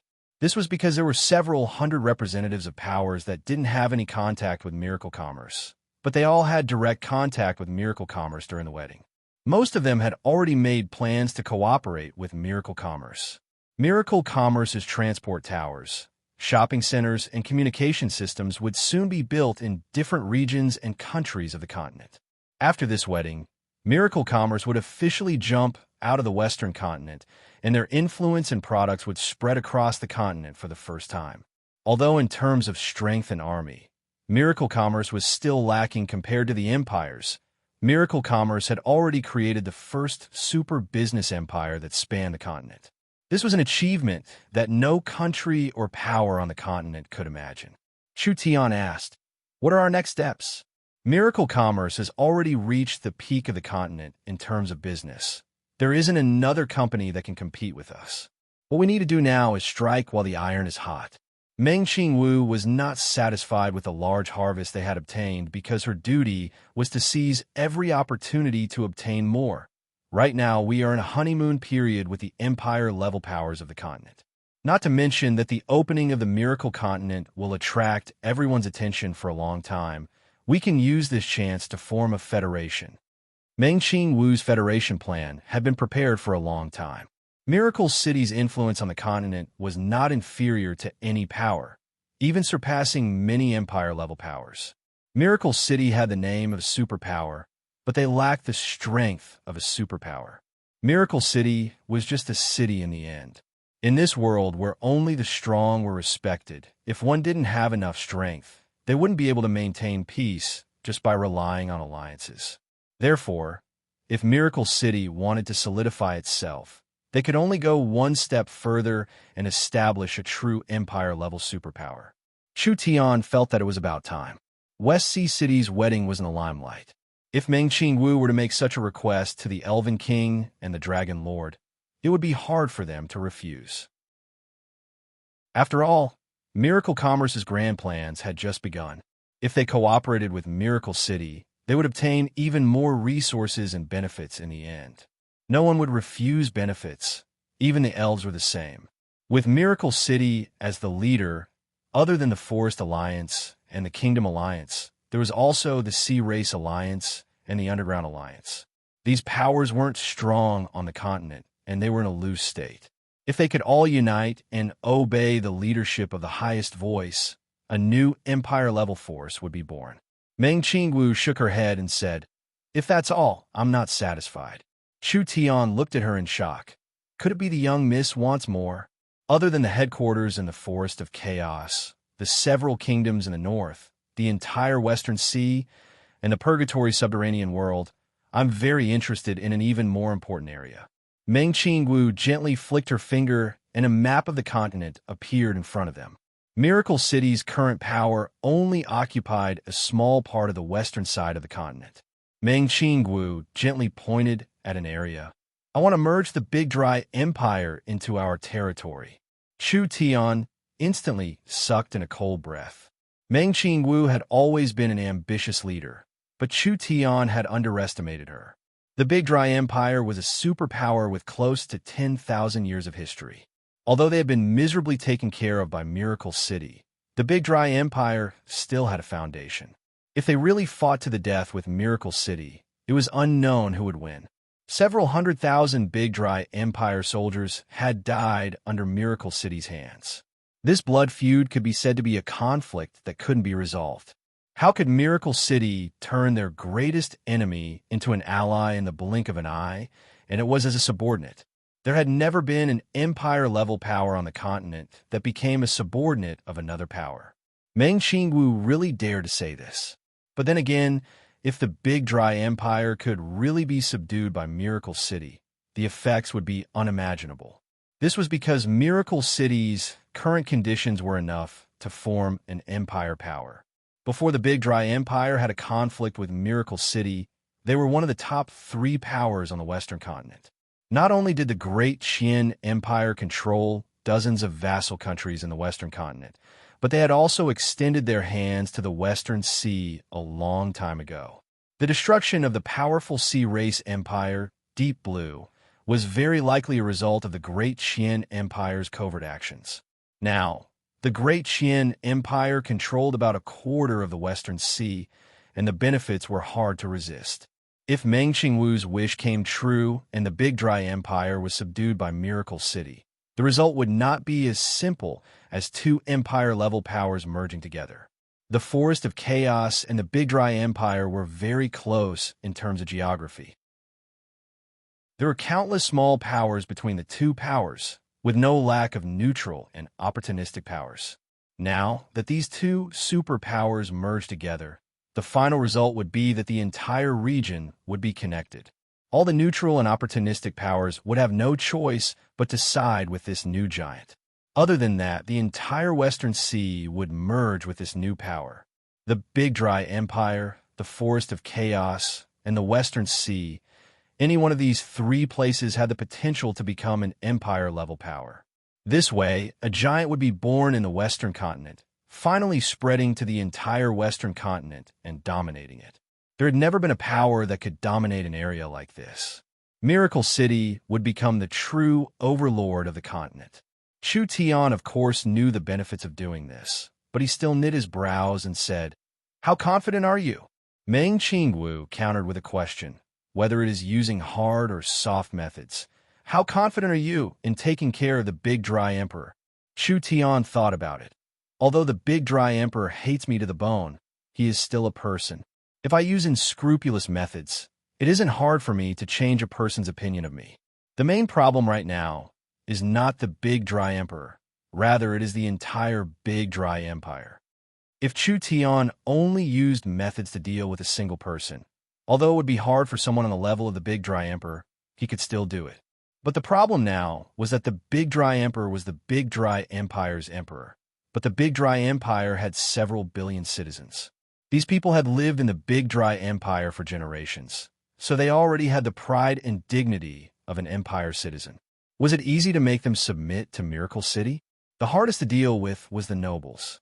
This was because with a large reform, no matter how thorough it would harm the interests of large amounts of nobles, so it would be hard to avoid resistance in the end. The Big Dry Empire was an old power, and the nobles were deeply rooted.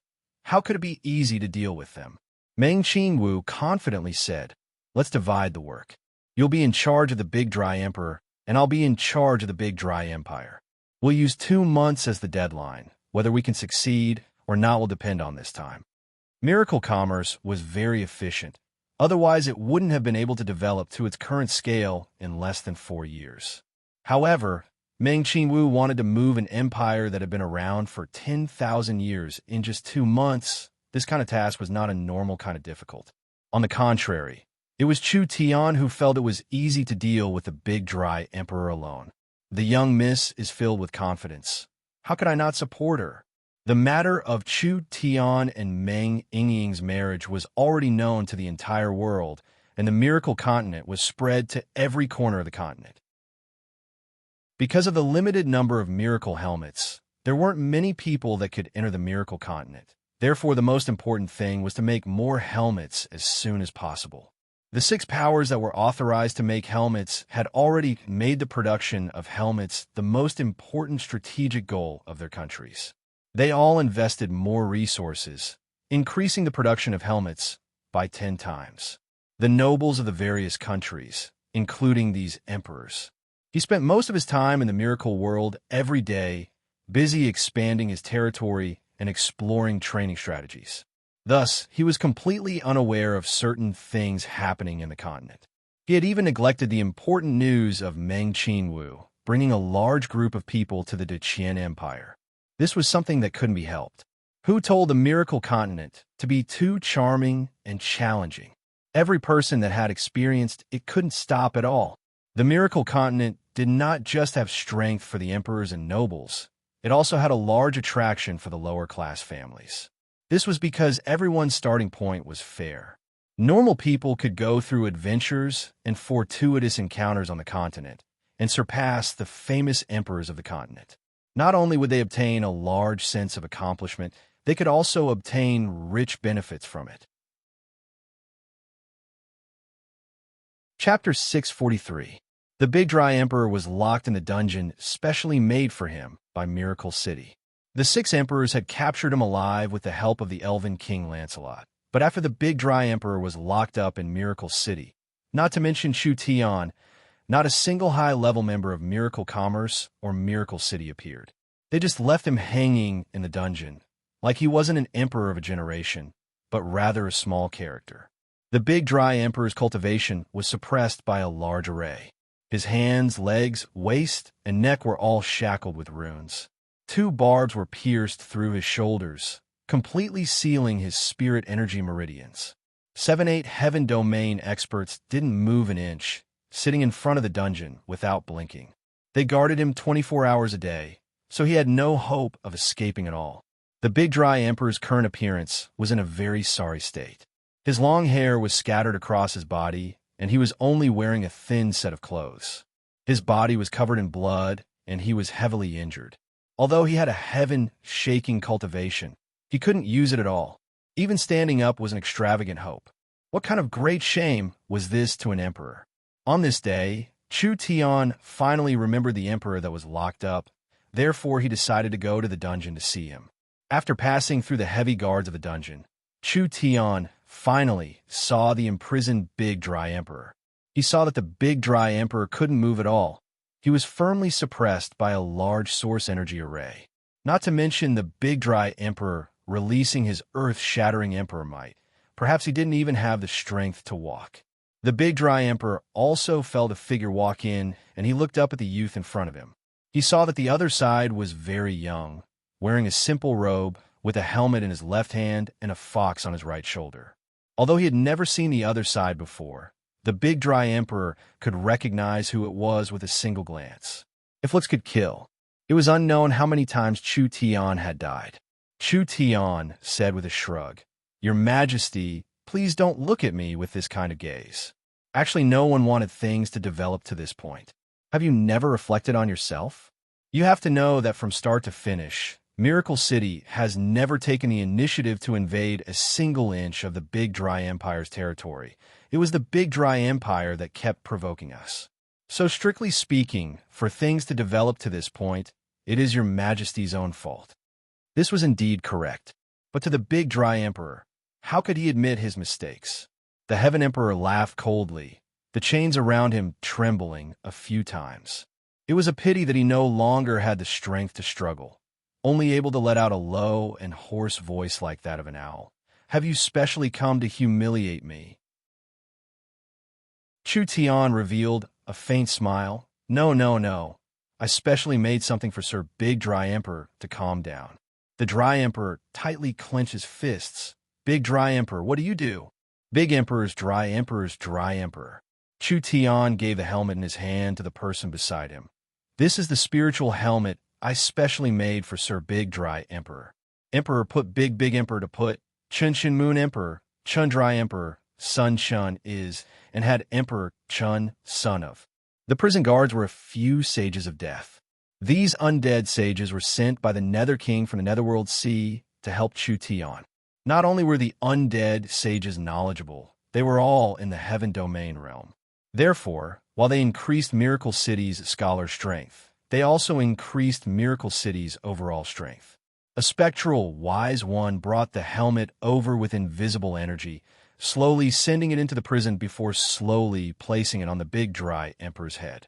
The Big Dry Emperor didn't know what Chu Tian was up to, but even a fool would know that Chu Tian definitely wouldn't give her anything good to eat. The Big Dry Emperor is an emperor in the end. If you are humiliated too much, outsiders will think that Miracle City doesn't know how to treat guests. Chu Tian said with a smile. The Big Dry Emperor is too excited, so he needs a quiet place to calm down. This spiritual helmet is specially made for the Big Dry Emperor. It can send the Big Dry Emperor into a spiritual world. This spiritual world's time flow is 300 times that of the real world, which means that one day in the real world is 300 days in the spiritual world. A normal person's mind can't withstand such a large difference in time, but the Big Dry Emperor's mind can properly enjoy it for a while. I hope he can calm down during this period of time. Chu Tian left after saying this. You bastard! I'll tear you to 10,000 pieces. The Big Dry Emperor's roar came from the prison. Chu Tian didn't even turn his head. Only the little fox on his shoulder turned around to make a face at him. The Big Dry Emperor didn't struggle much before the undead sages activated the helmet together. The Big Dry Emperor's power was completely sealed. Not only could he not use his spirit energy, he couldn't use his divine sense. Therefore, he couldn't resist this helmet at all. The Big Dry Emperor felt his surroundings change. The chains on his body and the source energy array beneath him all disappeared. When the Big Dry Emperor looked around, he found that he had appeared in a normal family's room. It was completely empty inside. There was only a table and a chair. The Big Dry Emperor angrily threw the chair against the wall, but after 5 seconds, the pieces gathered together and returned to their original state. The Big Dry Emperor found that in this spiritual space, no matter what he did, he couldn't change it in the slightest. Even the sunlight shining through the window never changed. This place was like an unchanging painting that had lasted for hundreds of millions of years. The time flow in this spiritual space was 300 times that of the outside world. This meant that if the Big Dry Emperor was locked up in Miracle City's prison for one day, he would need to spend an entire 300 days here. If he was locked up for 10 days, that would be 3,000 days. 1 month, 2 months, 1 year and a half, 10 years, 20 years. The Big Dry Emperor's heart suddenly filled with a kind of hard-to-suppress fear. Chu Tian didn't want him to suffer any physical pain, but this kind of treatment far surpassed any kind of punishment the Big Dry Emperor could imagine. What kind of person was the Big Dry Emperor? He once controlled the Big Dry Empire and slaughtered in all directions. Wherever he went, no one dared to disobey him. How overbearing and arrogant was that? Now that he was locked up in this small room that would never change, he could be locked up for hundreds or even thousands of years. There was no one to talk to, nothing to do, and no way to resist. The Big Dry Emperor, an emperor that could control the lives and deaths of millions with a wave of his hand, suddenly turned into a pitiful worm that would never change. This kind of change was hard for normal people to imagine. Chu Tian, come out for me. Let me out. The big dry emperor crazily roared out in the spiritual space, but this kind of action had no meaning. This was the effect Chu Tian wanted. He knew that the big dry emperor would be filled with anger towards him, so there was no hope of negotiating with him in this situation. So Chu Tian didn't discuss anything and first put a helmet on him, letting him curse in the spiritual space for 10-20 years until he was satisfied. In such an environment, no matter how hot-tempered or ruthless a person was, they would probably cool down in 10 or 20 years. After all, he wouldn't be able to do anything for 10-20 years. He wouldn't be able to go out, he wouldn't be able to cultivate, and he wouldn't be able to communicate. He could only sit in this broken place. Just thinking about this was terrifying. Chu Tian didn't think it was excessive. There had to be an extreme method to deal with an extreme person. Right now, Meng Qingwu was leading a group of envoys to the Big Dry Empire to negotiate with the Big Dry Empire's nobles. It was unknown how long it would take for them to come back, but it was a good thing that Miracle City had several super smart brains to take care of it. The advantage of these smart brains was that they wouldn't make mistakes, but their weakness was that they weren't good at taking risks, but that didn't matter.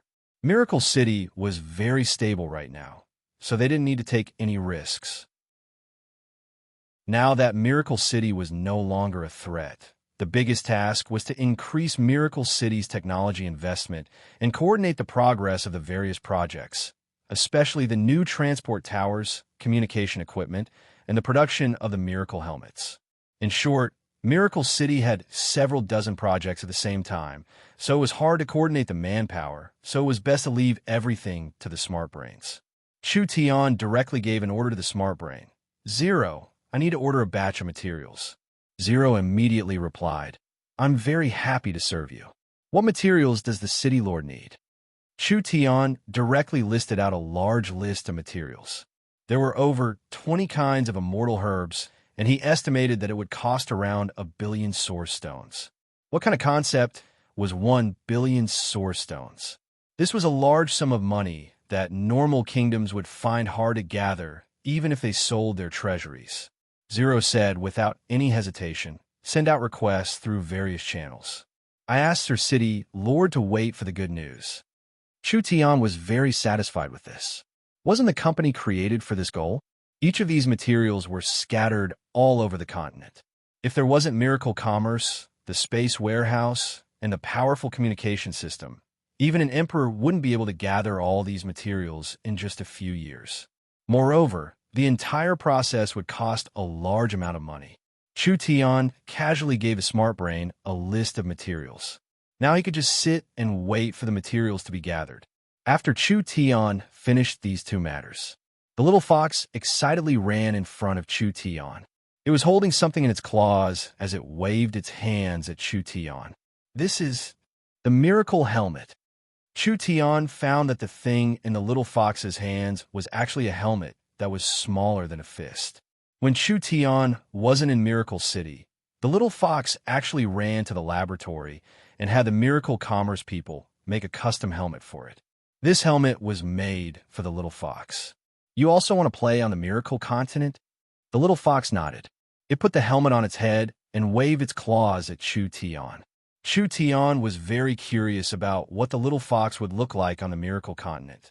Therefore, he also put on his helmet. When he entered the Miracle Continent, he immediately went to the designated location to see the little fox. "Fuck, you're a fox." Chu Tian stared dumbfoundedly at the person who appeared in front of him. It was a little girl who looked like she was carved out of jade. She looked about 7 or 8 years old and had 2 ponytails. She looked very sweet and cute. Her appearance was no different from a human child. The only distinguishing feature was that she had 5 white foxtails on her back. This is a hidden race that the God of Order specially created for me, the demonic race. At this moment, the little girl opened her mouth to speak. Her tone was indeed very ostentatious, but her voice was childish and childish. "My strength is still not enough. If I can cultivate 9 tails, I can also transform into this in the real world." Chu Tian was instantly speechless. This little fox could speak on the Miracle Continent, and it could even activate a hidden demonic race. This was just too incredible. Chapter 644.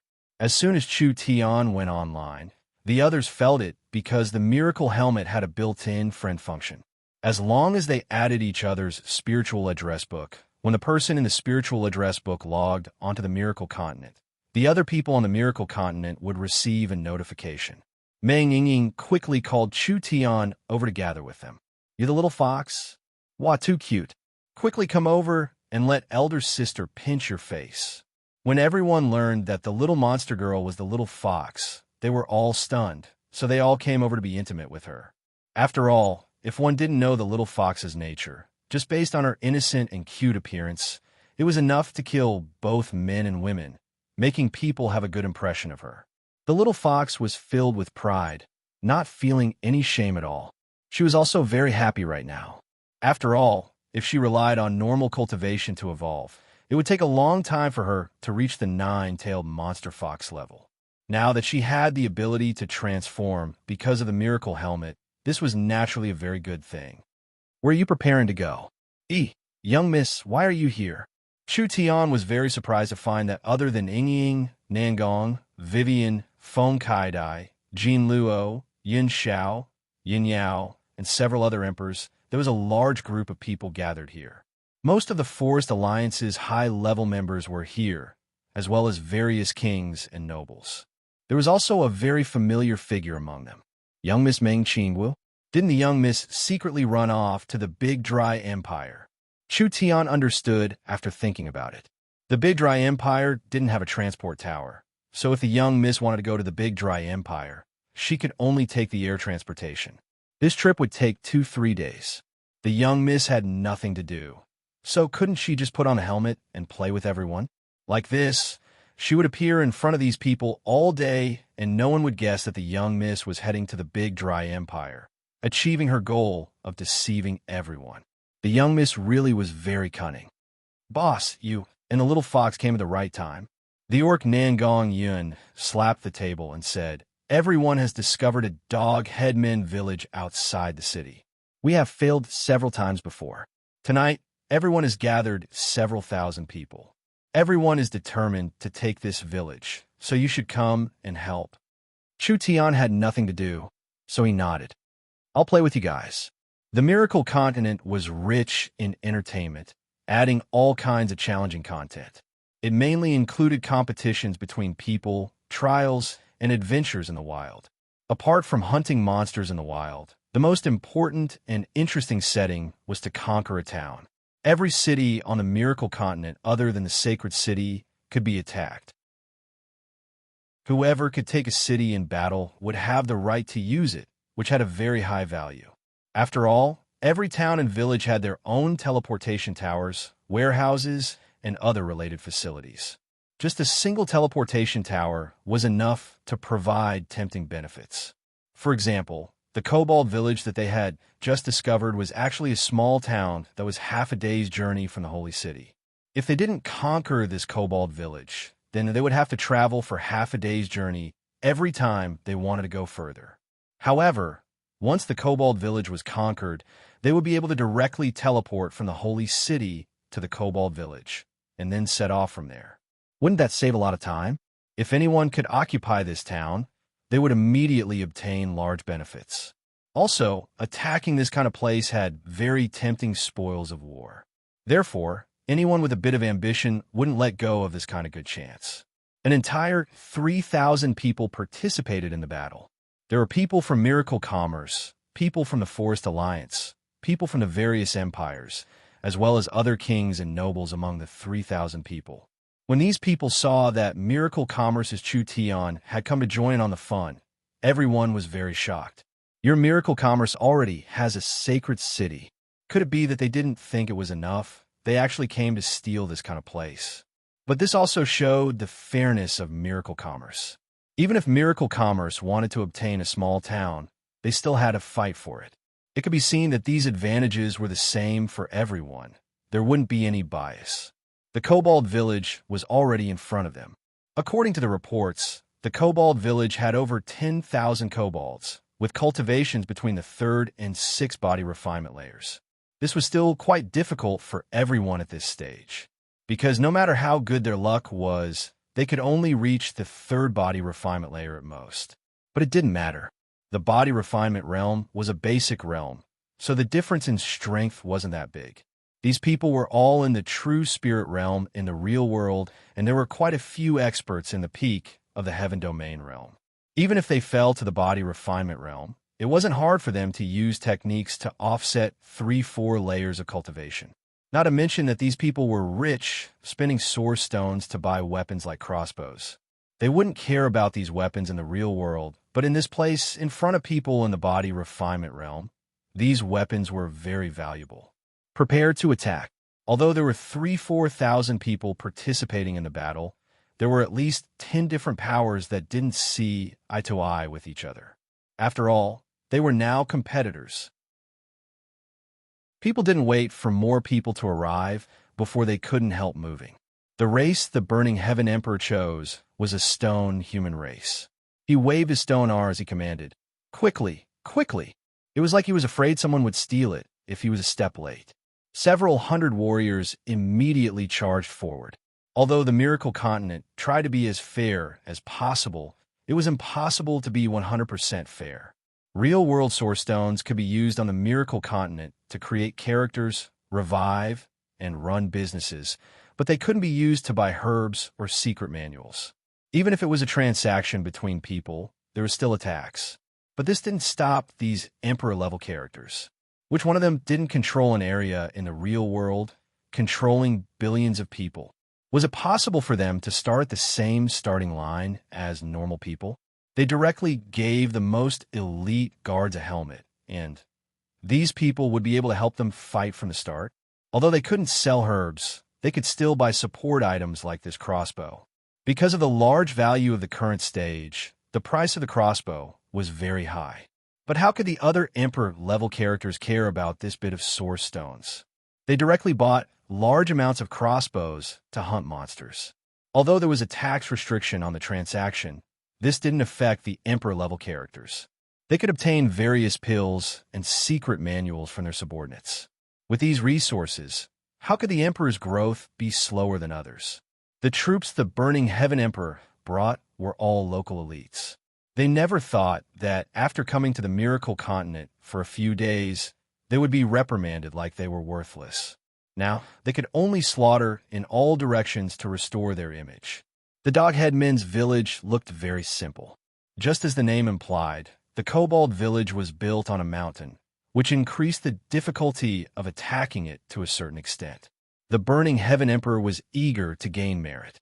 When he led his trusted troops to the village, he found that the others had already been left far behind. There was no one else left or right, which made his heart feel a bit scared. This is bad. Could it be that they didn't come? The Burning Heaven Emperor's worries were already too late. The gates of the village opened, and there was the howling of dogs. There were several hundred-strong doghead men holding all kinds of weapons. They had faces filled with rage as they looked at these fellows that had recklessly charged into the village. So. Arrows flew out, releasing ear-piercing whistles. The Burning Heaven Emperor couldn't dodge. Kill for me. Several hundred people began a fierce battle with the Doghead Men warriors. The Doghead Men warriors were fierce, and there were many of them.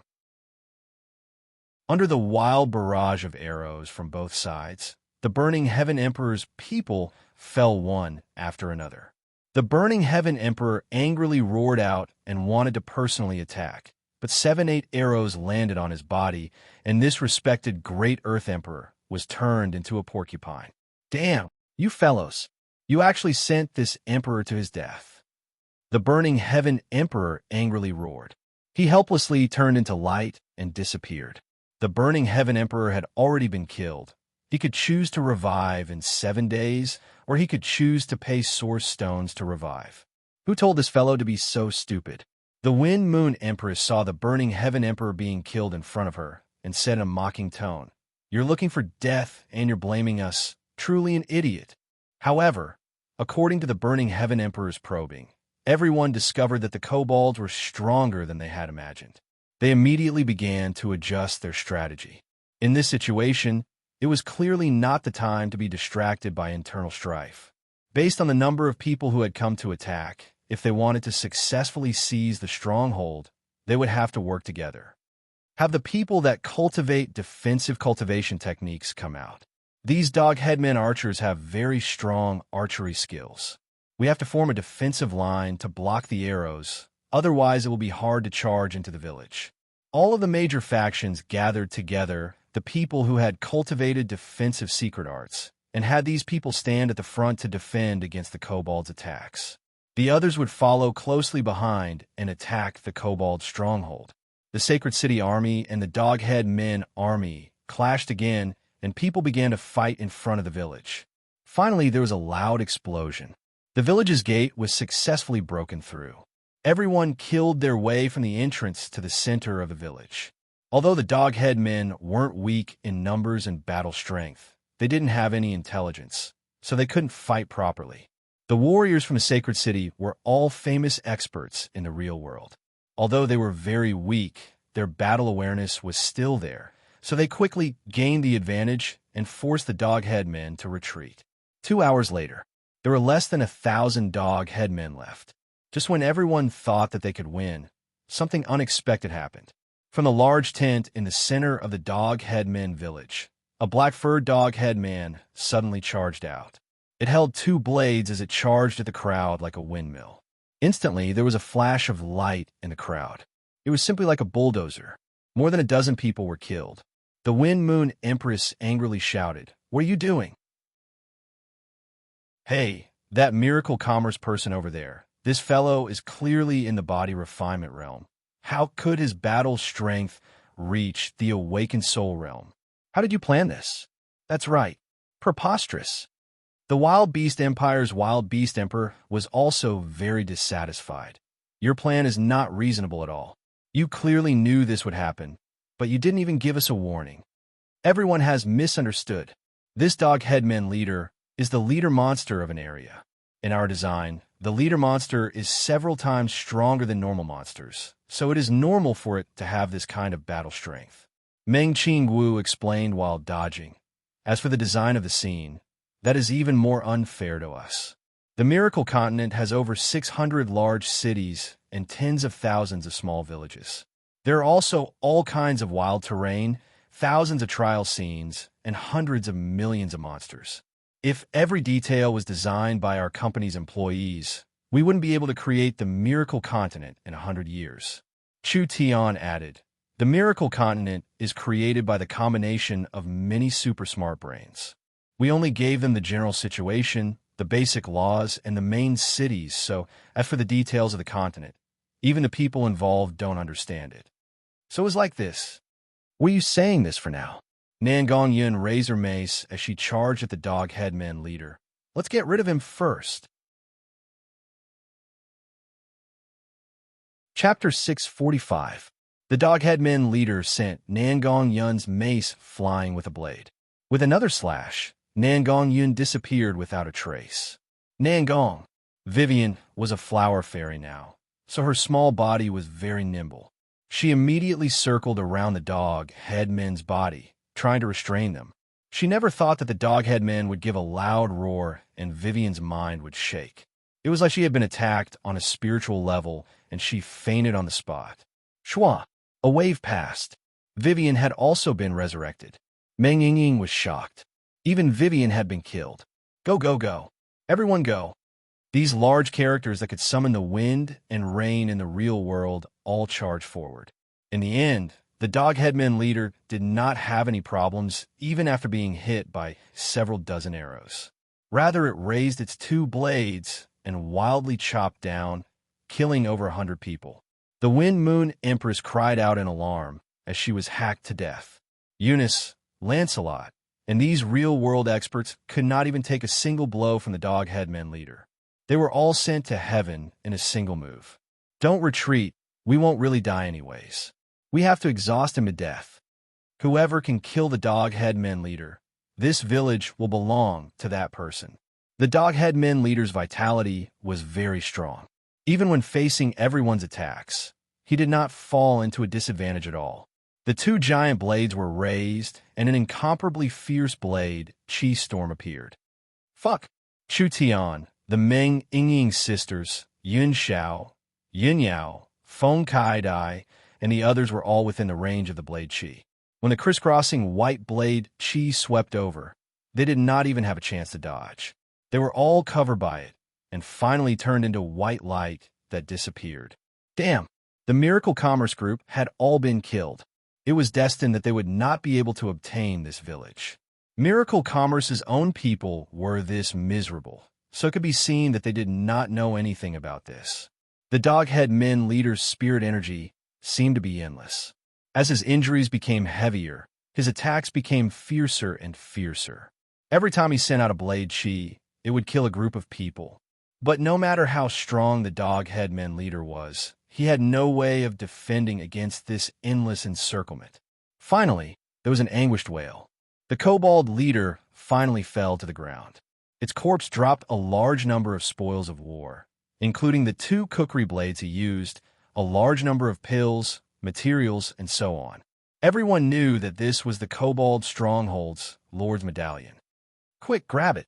The Wild Beast Emperor hurriedly shouted. Everyone had expended so much effort to take down the Kobold village. Wasn't it for the sake of seizing the initiative and obtaining the stronghold? Now that the Lord's token was right in front of them, these people who were fighting side by side just a moment ago immediately became hostile to each other.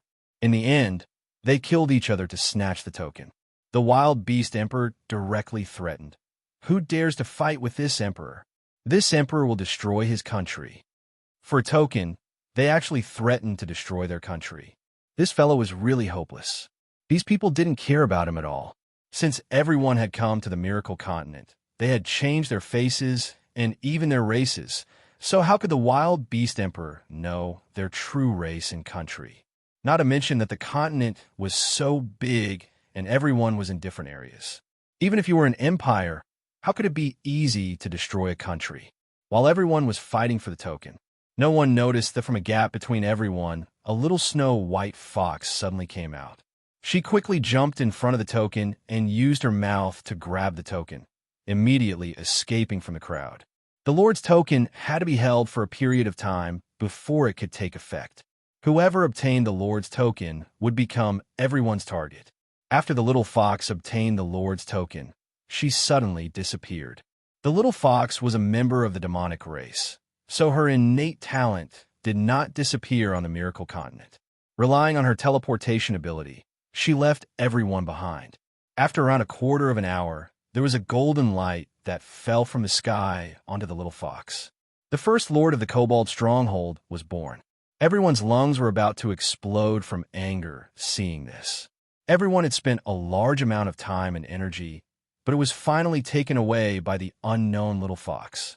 The little fox suddenly turned into a little girl with a flash of light.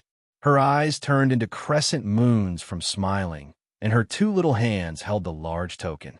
She said in a childish voice, "I'm selling it. Who wants it?" Everyone was stunned. The Wild Beast Emperor looked around. The other people on the same level as him had already been killed in battle. He immediately revealed a look of wild joy as he pushed through the crowd. "What price do you want, say it?" The 2 of them haggled over the price. Finally, the Wild Beast Emperor opened the bank and sent 100 million source stones to the little fox's private account. The little fox straightforwardly gave the Lord's token to the Wild Beast Emperor. This was a happy situation for everyone. Although 100 million source stones was not a small number to the Wild Beast Emperor, it wasn't enough to cut off their flesh. This kobold stronghold in the Wild Beast Emperor's hands was worth more than 100 million source stones. The little fox had no use for the stronghold, so she could use this chance to earn some money. She opened her spiritual account, and 100 million source stones was sent in, which made the little fox very satisfied. Although her master was very rich, that fellow was too stingy. She had to earn money herself these days. With this starting capital, the little fox could obtain some insider information. She was prepared to earn a large sum in both the real world and the virtual world. This came from the Wild Beast Emperor. The other competitors had already been taken care of by the Kobold leader Otherwise, how could it be this easy to buy a lord with just 100 million source stones? It had to be known that this was the Miracle Continent's first private lord. Just a face earned was worth more than 100 million source stones. The wild beast emperor sent his subordinates to search the stronghold. Emperor, we found many treasure chests in the warehouse. They are all spoils of war. Emperor, we found a transport tower in the center of the stronghold. It has already been activated to transport to the sacred city. Emperor, we found a recruitment field in the stronghold's training camp. We can use source stones to buy kobolds to guard the stronghold for us. Emperor, we found a trial tower for the kobold stronghold. It seems like it can open a trial space for the stronghold. All kinds of harvests and reports came in, making the wild beast emperor unable to close his mouth. There is no need to mention the value of the space warehouse, the spoils of war, and the transport tower. The kobold training camp was a very important place because the kobold stronghold could be attacked by others. In order to protect their territory, they had to buy large amounts of kobolds, which required source stones. But what did this bit of expenditure count for to an emperor?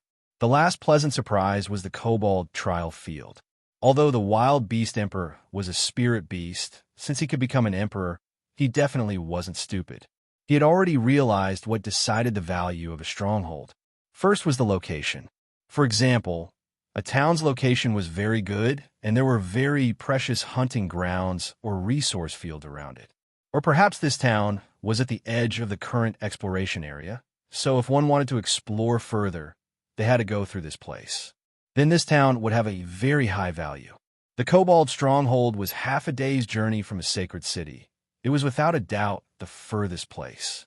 Moreover, there were many hunting grounds and resource fields around it that could increase one's strength early on, so it had a very high value in the early stages. If the location and surrounding resources were external factors, then the internal factors of a town were even more important.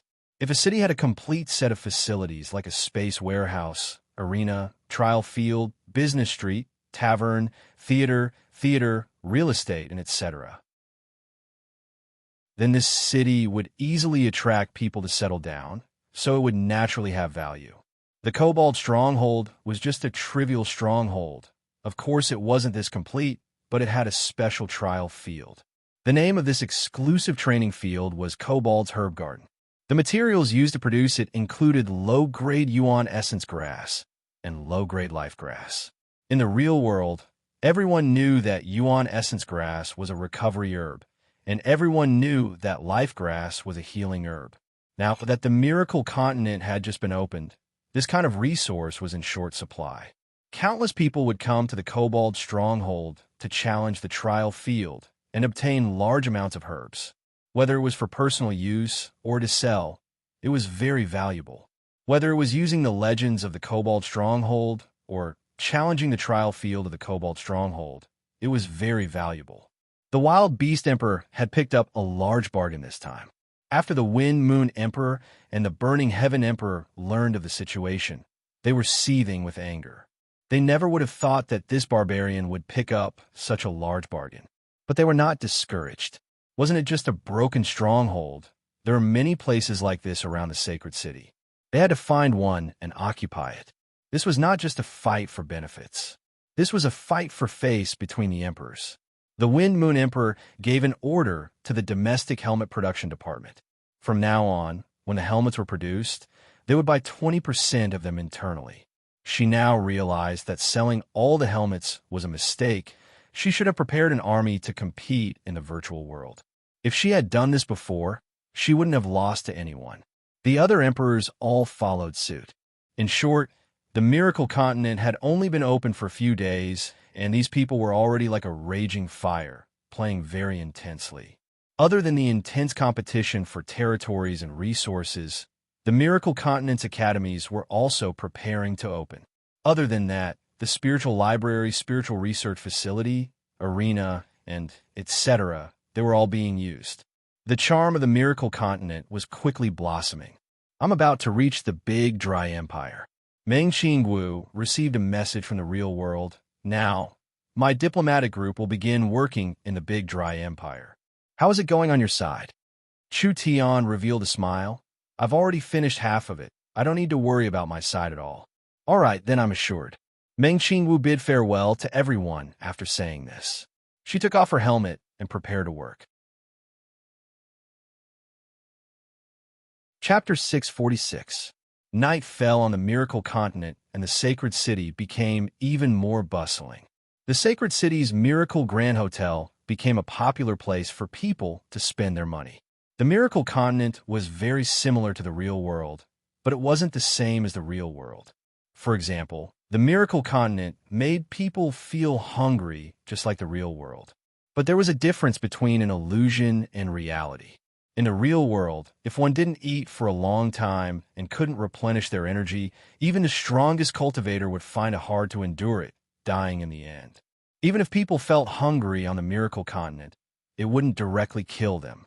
In other words, as long as they could endure the discomfort and pain of hunger, they wouldn't die even if they didn't drink anything for 10 years. This was the main difference between the miracle continent and the real world. The rich could spend their days on the miracle continent, tasting all the delicacies in the world. Normal people could eat delicacies that were hard to taste in the real world. If the poor could endure hunger, they could eat once every few days or even once every few months. Of course, most people couldn't endure the discomfort of hunger. Since they could enter the miracle continent, it wasn't like they couldn't even eat. Not to mention that under extreme hunger, the strength of their spirit energy would be greatly reduced, so it wasn't good for adventuring or production. The flow of time on the miracle continent was slower than the real world. This meant that eating 3 meals in the real world would be eating 9 or even 10 meals on the miracle continent. The food and beverage industry was a very important source of income. In the future, when a miracle continent had hundreds of millions of people, miracle commerce would have a large profit margin in the food and beverage industry. The miracle sacred city's advantage was that from the moment the continent opened, all the facilities were complete. This also meant that for a long time in the future, the miracle sacred city would have a monopoly on food and beverage, lodging, entertainment, and etc. Of course, there would never be a lack of smart people. Now, there were some smart merchants that began to pay attention to the potential of the miracle continent, spending large amounts of money to buy stores in the miracle city sacred city. They would sell them when the price increased in the future, while also investing in food and entertainment. These services didn't affect the balance of the miracle continent that much, therefore real-world source stones could be used here. If they could take the lead in the market, there would be a large profit margin. The miracle continent was filled with life. Almost everyone was fighting like they were on stimulants. This was because everyone here could become an expert of the miracle continent, and there was not just one path to becoming an expert. Some people could find special secret realms, ruins, and treasures in the wild, where they could kill special monsters to obtain precious treasures and secret manuals, soaring into the sky. Some people could also form their own forces and gather manpower to attack cities and plunder territories to become a hegemon. Some people could stay at home and walk the purely commercial route, earning huge profits by reselling resources and investing in virtual assets. They could purchase medicinal ingredients, pills, and equipment from other adventurers and develop into the top experts. A diverse world could not be short of ways to play. Adventure, domination, and business were the main ways of playing on the miracle continent. But that wasn't the only way to play. The miracle continent was filled with endless possibilities. He would give a few normal examples now. The holy city was rich in cultural, entertainment, competitive content, and related construction. Now, a set of professional players had been born. Contestants fought in the virtual arena. During this process, they could defeat their enemies and obtain victory rewards. Contestants did not have to run around to hunt or participate in trials. Even if they became professional contestants, they could still continue to grow stronger. Other than that, the natural entertainment value of the competition was enough to create a trend. An outstanding competition would attract the attention of many commoners, and it could even be broadcasted in the real world, allowing the entire world to watch the competition. This was without a doubt a good time to create a star of the competition. Various powers would place people with talent in the arena to train themselves. Other than the competition, researching knowledge, or creating an outstanding film or artwork, they could obtain source stones or pills and herbs in the virtual world according to their value or popularity. In short, whether it was adventure, domination, business, competition, creation, or learning, the entire world was built on a very complex but fair system. Therefore, as long as one could reach the peak in any field, they could become a person above everyone else in the virtual world. This was the most attractive part of the Miracle Continent. Chu Tian left the Miracle Continent and first looked over a set of data. There were several million people on the Miracle Continent, and in just a few short days, they had already spent over 500 million. The main spending was on real estate, food, tools, shopping malls, and various services. There weren't many people entering the Miracle Continent in the first batch, but their spending power was shockingly high. The retention rate of these people was very high. Even emperors like the Wind Moon Empress and the Wild Beast Emperor were all infatuated with the Miracle Continent. This was also understandable. No matter which great emperor it was, in the real world, whether it was cultivation or influence, they had already developed to the peak and reached a bottleneck. There was not much room for them to break through. Now that there was suddenly a new world with unlimited potential and extremely interesting, how could it not stimulate their desire to compete? Chu Tian looked over the data and found that the emperors had spent 80 to 90% of their time on the Miracle Continent. Unless there was something very important in the real world, they were too lazy to leave. The emperors had already started to build virtual estates and royal palaces in the Miracle Sacred City. It could be seen that they were prepared to move their offices from the real world to the Miracle Continent in the future. The estates on the Miracle Continent were an important source of income. The Sacred City was very big, and the various luxurious palaces and residences could attract the desire of the emperors and normal people. It would be another high source of income for the Miracle Continent in the future. Chu Tian was filled with confidence in the Miracle Continent. The Super Smart Brain Zero reminded Chu Tian, "Sir City Lord, the materials you ordered have all been bought. Do you need to use them now? You bought them this quickly?" Chu Tian was very surprised because the materials he ordered were not normal materials. It had only been this long, and they had all been bought. This kind of speed was very shocking. "Send them all to my laboratory space warehouse. I need to use them now." Chu Tian came to his personal laboratory and opened the space warehouse, taking out all the materials. More than 10 supreme-grade medicinal herbs were placed in all kinds of exquisite immortal jade boxes and laid out. Any one of these materials was enough to make countless Heaven Domain realm experts fight over them. But now Miracle Commerce had sent them over millions of miles from every corner of the world in just 2 short days. This was Miracle Commerce's current strength. This was Miracle Commerce's current influence. The little fox was like a cat that smelled fish, immediately revealing a greedy expression that wanted to steal a bite. Go die to the side. Don't think that I don't know that you've just earned a large amount on the Miracle Continent. If you add in the materials you stole from the Miracle Gardens and other places, you should be worth at least 3,500 million source stones. If you steal a single immortal herb from me, I'll freeze your account and confiscate all your things. The little fox was so angry that its fur was about to explode. That was earned by this fox with my own strength. What right do you have to do this?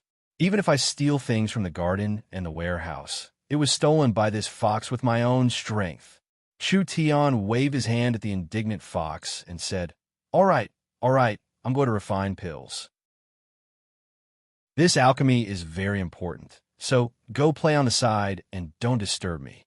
The little fox was filled with indignation.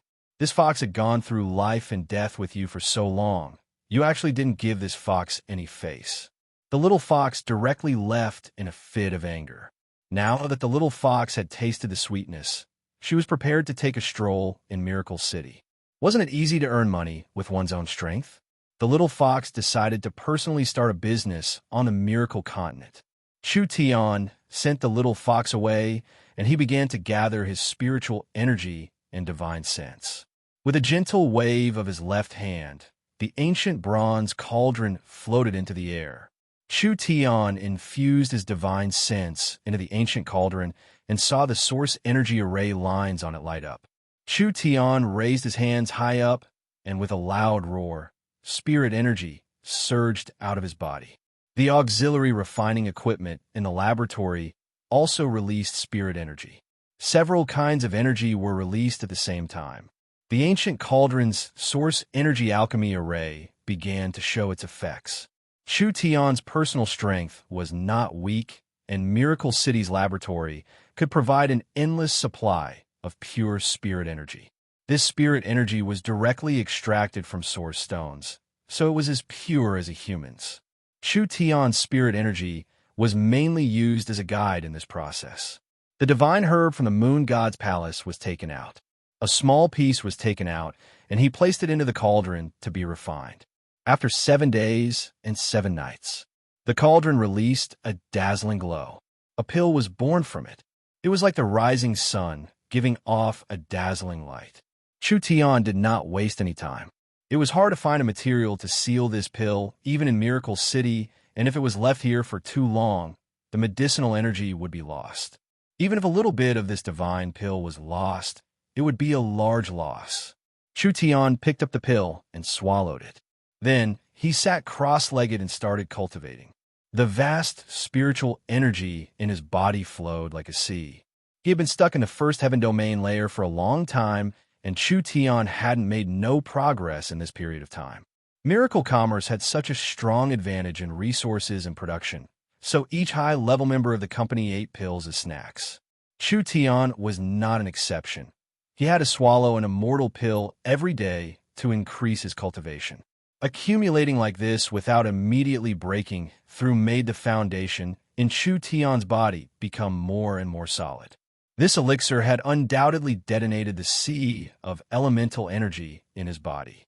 Spiritual energy instantly permeated every part of his body and was refined in his meridians. Finally, it turned into pure and primitive elemental energy, making him feel as if every meridian was filled with elemental energy, like a raging river. There was no suspense at all. Chu Tian directly broke through a layer. This was just the beginning because most of the spirit energy in his body hadn't been refined yet, especially the divinity contained in the pill. This was something that was rarely seen in pills before. When Chu Tiankai's spirit energy was fully absorbed, he very quickly reached a bottleneck, and in the end, smoothly broke through another layer of cultivation. He was in the third heaven domain layer. Chu Tian's cultivation was still lacking compared to the Emperor's, but with his methods and abilities, even if the Emperors wanted to deal with him, it wouldn't be easy. He now had the ability to fight against the giants of the Alliance, so he was one of the peak experts on the continent.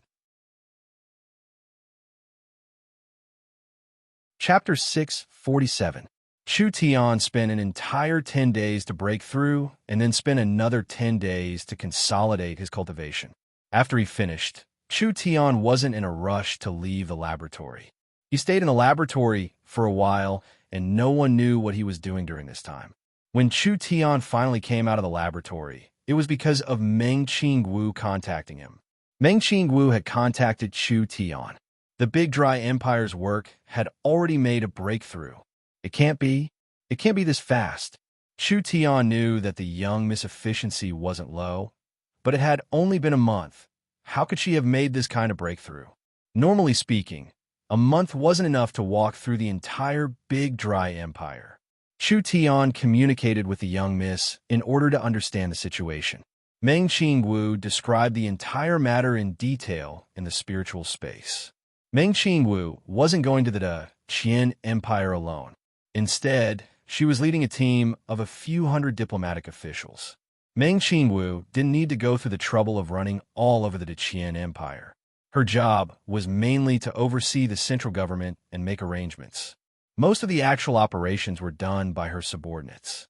When Miracle City's team arrived at the Big Dry Empire, the Big Dry Empire was already in a chaotic state. This was because the Big Dry Empire had suffered another defeat, and this defeat was even worse than the previous ones. The entire empire was covered in a layer of dark clouds. Their status as a large country had disappeared. The most direct impact was the diplomatic relations maintained by the country's prestige. The Big Dry Empire's subordinate countries had already decided to stop paying tribute to the Big Dry Empire under the incitement of all sides. Some of them even betrayed the Big Dry Empire to become independent or join other powers. This caused the Big Dry Empire to suffer an unprecedented loss because an empire had at least several warring kingdoms attached to it, and there were hundreds of small and large countries. The large countries relied on the protection fees and tributes of the small countries to earn large profits, which was a large part of the country's income. After the Big Dry Empire experienced two large defeats and the Big Dry Emperor being captured, the Big Dry Empire's citizens' confidence had greatly decreased. Even the nobles were very pessimistic about the Big Dry Empire's future. Not only was Miracle City becoming stronger, its development speed could be described as 1,000 miles a day, creating a new world almost every day. In this kind of situation, what could they use to protect the small countries? The Big Dry Empire had such a large grudge with Miracle City, it was already a problem if they could protect themselves. The Dacian Empire was definitely not in the mood to manage these small countries. Moreover, because of the possibility of a bigger war breaking out, it was very likely that the vassal countries would increase protection fees and tribute in the future. It would be strange if these small countries did not choose to defect. The Big Dry Empire couldn't destroy the Forest Alliance even at its peak, so it was even more impossible now or in the future. The only allies they could rope in were the Highland Alliance and the Howling Sky Empire, but now they had broken off relations with the Big Dry Empire because of the defeat of the Allied army. These two empire powers followed the trend, and like the other empire-level powers of the continent, they took the initiative to establish relations with Miracle City. This filled the Big Dry Empire with fear.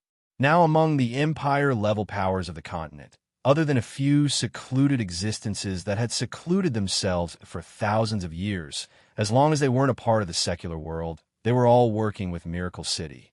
The Big Dry Empire could be said to be an orphan of the world. Miracle City's status was rising, and Miracle Commerce's technology and products kept coming out, allowing every country on the continent to embrace the new era and develop quickly. Only the Big Dry Empire maintained its original style. It was because Miracle City's status was becoming higher and higher on the continent that the Big Dry Empire's power was declining. This was because everyone knew that the Big Dry Empire and Miracle City were enemies. Now that they were fighting for technology, no one wanted to fall behind. No matter how big or small the countries were, they all cut off their relationship with the Big Dry Empire. There were even quite a few that became enemies with the Big Dry Empire in order to curry favor with Miracle City. This background was fully used by Meng Qingwu. Meng Qingwu first met the leaders of the Highland Alliance and the Howling Sky Empire through a spiritual conference on the way to the Big Dry Empire, finally turning hostility into friendship with the two empires.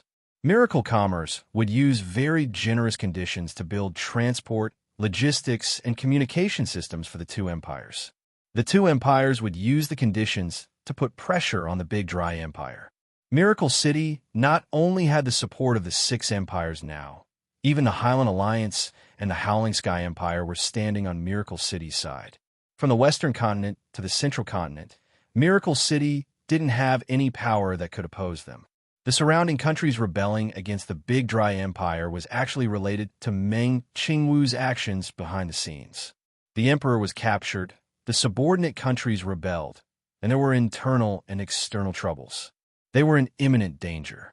Meng Qingwu finally entered the Big Dry Empire at this time, but she didn't directly meet with the high-level members of the Big Dry Empire. Rather, she used various methods and channels, spending hundreds of millions of source stones to buy out all the media channels in the Big Dry Empire. The Big Dry Empire's media was very traditional, mainly using newspapers and letters to send information. This kind of media was very different, so it was impossible for it to be controlled by the central government. The various states of the Big Dry Empire all published shocking news, which was openly and secretly criticizing the Big Dry Emperor and the high-level members of the Big Dry Empire. There were half-truths and half-lies mixed in with all kinds of discrediting information, making the middle and lower-class people think that the Big Dry Empire's current situation was purely because of the Big Dry Emperor and the high-level members' ambition and arrogance. The main culprits for the Big Dry Empire losing over 1 million soldiers were the people in power in the court. Miracle City was purely playing the role of an innocent person in this matter. Other than that, they lost this chance to announce the changes Miracle City's technology had brought to the continent, as well as the consequences of the Big Dry Empire's seclusion. This made countless people understand and yearn for Miracle City's technology and products. It had to be said, Meng Qingwu's move was very good. The main conflict between Miracle City and the Big Dry Empire came from several large battles. Not only did these battles cause large amounts of casualties to the Big Dry Empire, it also caused the Big Dry Empire's national power and influence to decline. Therefore, the Big Dry Empire's citizens hated Miracle City to the bone. The Big Dry Empire's high level invited them to negotiate. They were all rejected by Meng Qingwu. On one hand, she was dragging it out, wearing down their spirit. On the other hand, she was using external pressure and internal persuasion to control the situation from top to bottom. She had already obtained very good results. Now that Meng Qingwu felt the time was ripe, she began to negotiate with the largest families and nobles of the Big Dry Empire. Meng Qingwu's current strategy was very simple. If she could persuade, she would persuade. If she could lure, she would lure. If that didn't work, she would threaten. If that didn't work, she would fight or even assassinate them. The Big Dry Empire was like a group of dragons without a leader. The Big Dry Emperor wasn't here, and there was no one to support him. The entire empire's public opinion was turbulent. The subordinate countries were in pieces, and there was even more external pressure. In this kind of situation, with Meng Qingwu's outstanding mediating methods, she was confident that she could take care of the Big Dry Empire's high level in a month. Meng Qingwu said, "I mainly need 2 things right now. The first is source stones. I need enough source stones to bribe the high-level members. The second is to take care of the Big Dry Emperor as soon as possible. As long as the Big Dry Emperor agrees to our request and has the strongest Emperor clan side with us, it would be considered a success. Use Miracle City's source stones however you want, whether it's 2 billion or 3 billion. Even if it's 10 billion, it's worth it. If you don't have enough source stones, you can borrow from other powers. If you don't have enough, you can sell our resources. As long as we can take down the Big Dry Empire, no matter how much we spend, it won't be too expensive." Chu Tian gave Meng Qingwu his absolute support. "You don't need to worry about the Big Dry Emperor. I have ways to subdue him." Meng Qingwu nodded. "All right, since it's like this, then we'll hurry." After Chu Tian exited the communication channel, he calculated the time. The Big Dry Emperor had been in the spiritual cage for 30 days, and he had been in the little spiritual world for around 25 years. 25 years. That little room, no matter how strong a person's temperament was, they wouldn't be able to endure 25 years of boredom. No matter how bad a person's temperament was, they should have calmed down after 25 years of solitude. Chu Tian felt it was about time, so he came to the dungeon and decided to see the Big Dry Emperor. From the outside, the Big Dry Emperor didn't seem to have changed at all. After all, only 30 days had passed in the real world. Chu Tian waved his hand at the undead sages guarding this place, and the undead sages came forward to open the Big Dry Emperor's helmet. The Big Dry Emperor suddenly returned to the real world. He looked at the familiar and strange environment around him with a blank expression, and then looked at the familiar and strange person in front of him with a blank expression. He had wanted to tear this fellow to pieces countless times, but now that this person had appeared in front of him, he didn't feel that overflowing anger and hatred. There was only helplessness and weakness. In these 25 years of living in the spiritual cage, the Big Dry Emperor had gone crazy and cursed, but he had finally calmed down. He began to think about his life, and he began to think about why he had fallen to this state. He began to realize that going against Miracle City was a mistake from the beginning. Chu Tian looked at the Big Dry Emperor with a smile and said, "Your Majesty, we haven't seen each other for 30 days, and you seem much calmer. It seems like this helmet is quite useful to you. The big dry emperor said through gritted teeth. What do you want? Let me out. Chu Tian shook his head. What do you think I'm lacking? I have money, I have territory, I have status, and now I even have a wife. Do you think you have anything to exchange for your freedom? I'll tell you the truth. I've recently invented an upgraded spiritual helmet. It can slow down the flow of time in the spiritual world to 1%, and when you are locked in the spiritual cage, you will lose your sense of touch, hearing, sight, and movement. Only your thoughts will remain. Like this, you will spend the next several hundred years or even several thousand years in remorse and pain. The big dry emperor began to feel fear. Although he was an emperor, he shouldn't be afraid of anything. But that bastard Chu Tian was just too terrifying. The torture tools he invented surpassed any kind of punishment in time. Even if it was a person with a firm will, they wouldn't be able to maintain their rationality under this kind of terrifying punishment. Chu Tian counted with his fingers and said, I'll consider the big dry emperor's lifespan to be 1,000 years. Even if you have 500 years left, if you're locked in here for 500 years and you were the helmet, then 500 times 500, you will stay in the spiritual cage for 250,000 years. Oh, this really is a shocking number. It's even longer than the ancient civilization of the continent.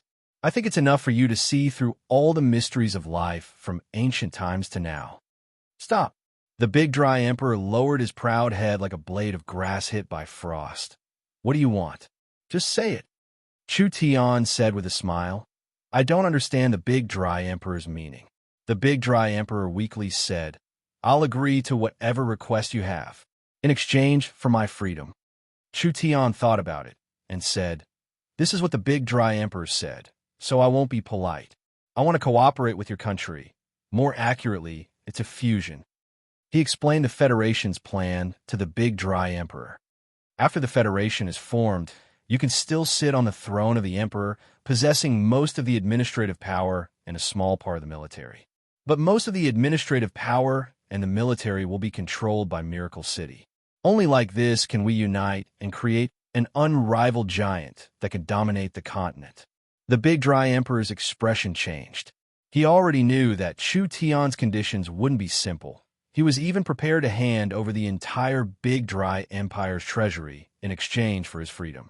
But the big dry emperor never thought that what Chu Tian wanted wasn't the billions of source stone stored in the treasury over the past 10,000 years, but rather the entire big dry empire. The big dry emperor flew into a rage out of shame. Chu Tian, don't go too far. The big dry empire was built with the blood of previous emperors. Do you think you can swallow the entire big dry empire with just a single battle? What are you saying? I haven't swallowed the big dry empire. The big dry empire is still the big dry empire. The big dry emperor is still the big dry emperor. The citizens are still citizens. Nothing has changed. We are only discussing a more scientific and perfect power structure. After we perfectly merge, I will focus all my attention on Miracle Commerce's technology and products, letting the billions of citizens of the big dry empire obtain unprecedented wealth and power. What's wrong with this? What I sacrifice is just a part of the benefits of those in power. Wishful thinking. It doesn't matter if you don't agree because you still have time. An entire 250,000 years. I think it's enough for you to think about this problem. Other than that, I want to remind you that the big dry empire is on the verge of collapse. All the subordinate countries have already left control and stopped paying tribute. The Highland Alliance and the Howling Sky Empire have already become Miracle City's allies and are planning to invade the big dry empire. What about the big dry empire? That is truly a mess. Over 500 million citizens are rebelling against the empire, and over 15 families are leading their cities to separate from the empire to form a kingdom. The royal families have already been pushed aside, and all the high-level members are fighting for the imperial palace. No one cares about your life or death. I'll say this much. Chu Tian snapped his fingers twice. Someone put the new helmet on the big dry emperor. We'll meet again after 2,000 years. The undead sages were about to put the new helmet on the big dry emperor. Slow. The big dry emperor was filled with despair as he said in a dejected voice, "Even if I agree to your request, it's impossible for everyone to agree. This is our job. We will naturally take care of it." "All right, I agree." Chapter 648. It was impossible to know what the big dry emperor was feeling when he made this decision. But it could be said that the big dry emperor had no choice but to grit his teeth to make this decision. But the big dry emperor had no other choice. After all, Chu Tian was just too ruthless. If the big dry emperor didn't agree, he would be imprisoned for 250,000 years in a cruel and painful manner. 250,000 years. The big dry emperor would rather suffer all the cruel punishments in the world than spend 250,000 years in silence, darkness, and loneliness. Not to mention the 250,000 years of spiritual imprisonment in the upgraded spiritual helmet. Even the 25 years of being alone in the spiritual helmet was enough to make him feel like a lifetime had passed. His mentality, thoughts, and spirit had all undergone large changes. Chu Tian crossed his arms across his chest and looked at the big dry emperor with a suspicious gaze. "How can I believe you? What if you're just brushing me off and you don't recognize me after a while? Then I'll be treated like a fool." The big dry emperor knew that Chu Tian definitely had a backup plan. So he said with a tired expression, "What do you want? Don't waste time. Take it all out." "All right, all right, all right. Since the big dry emperor says this, then I won't be polite."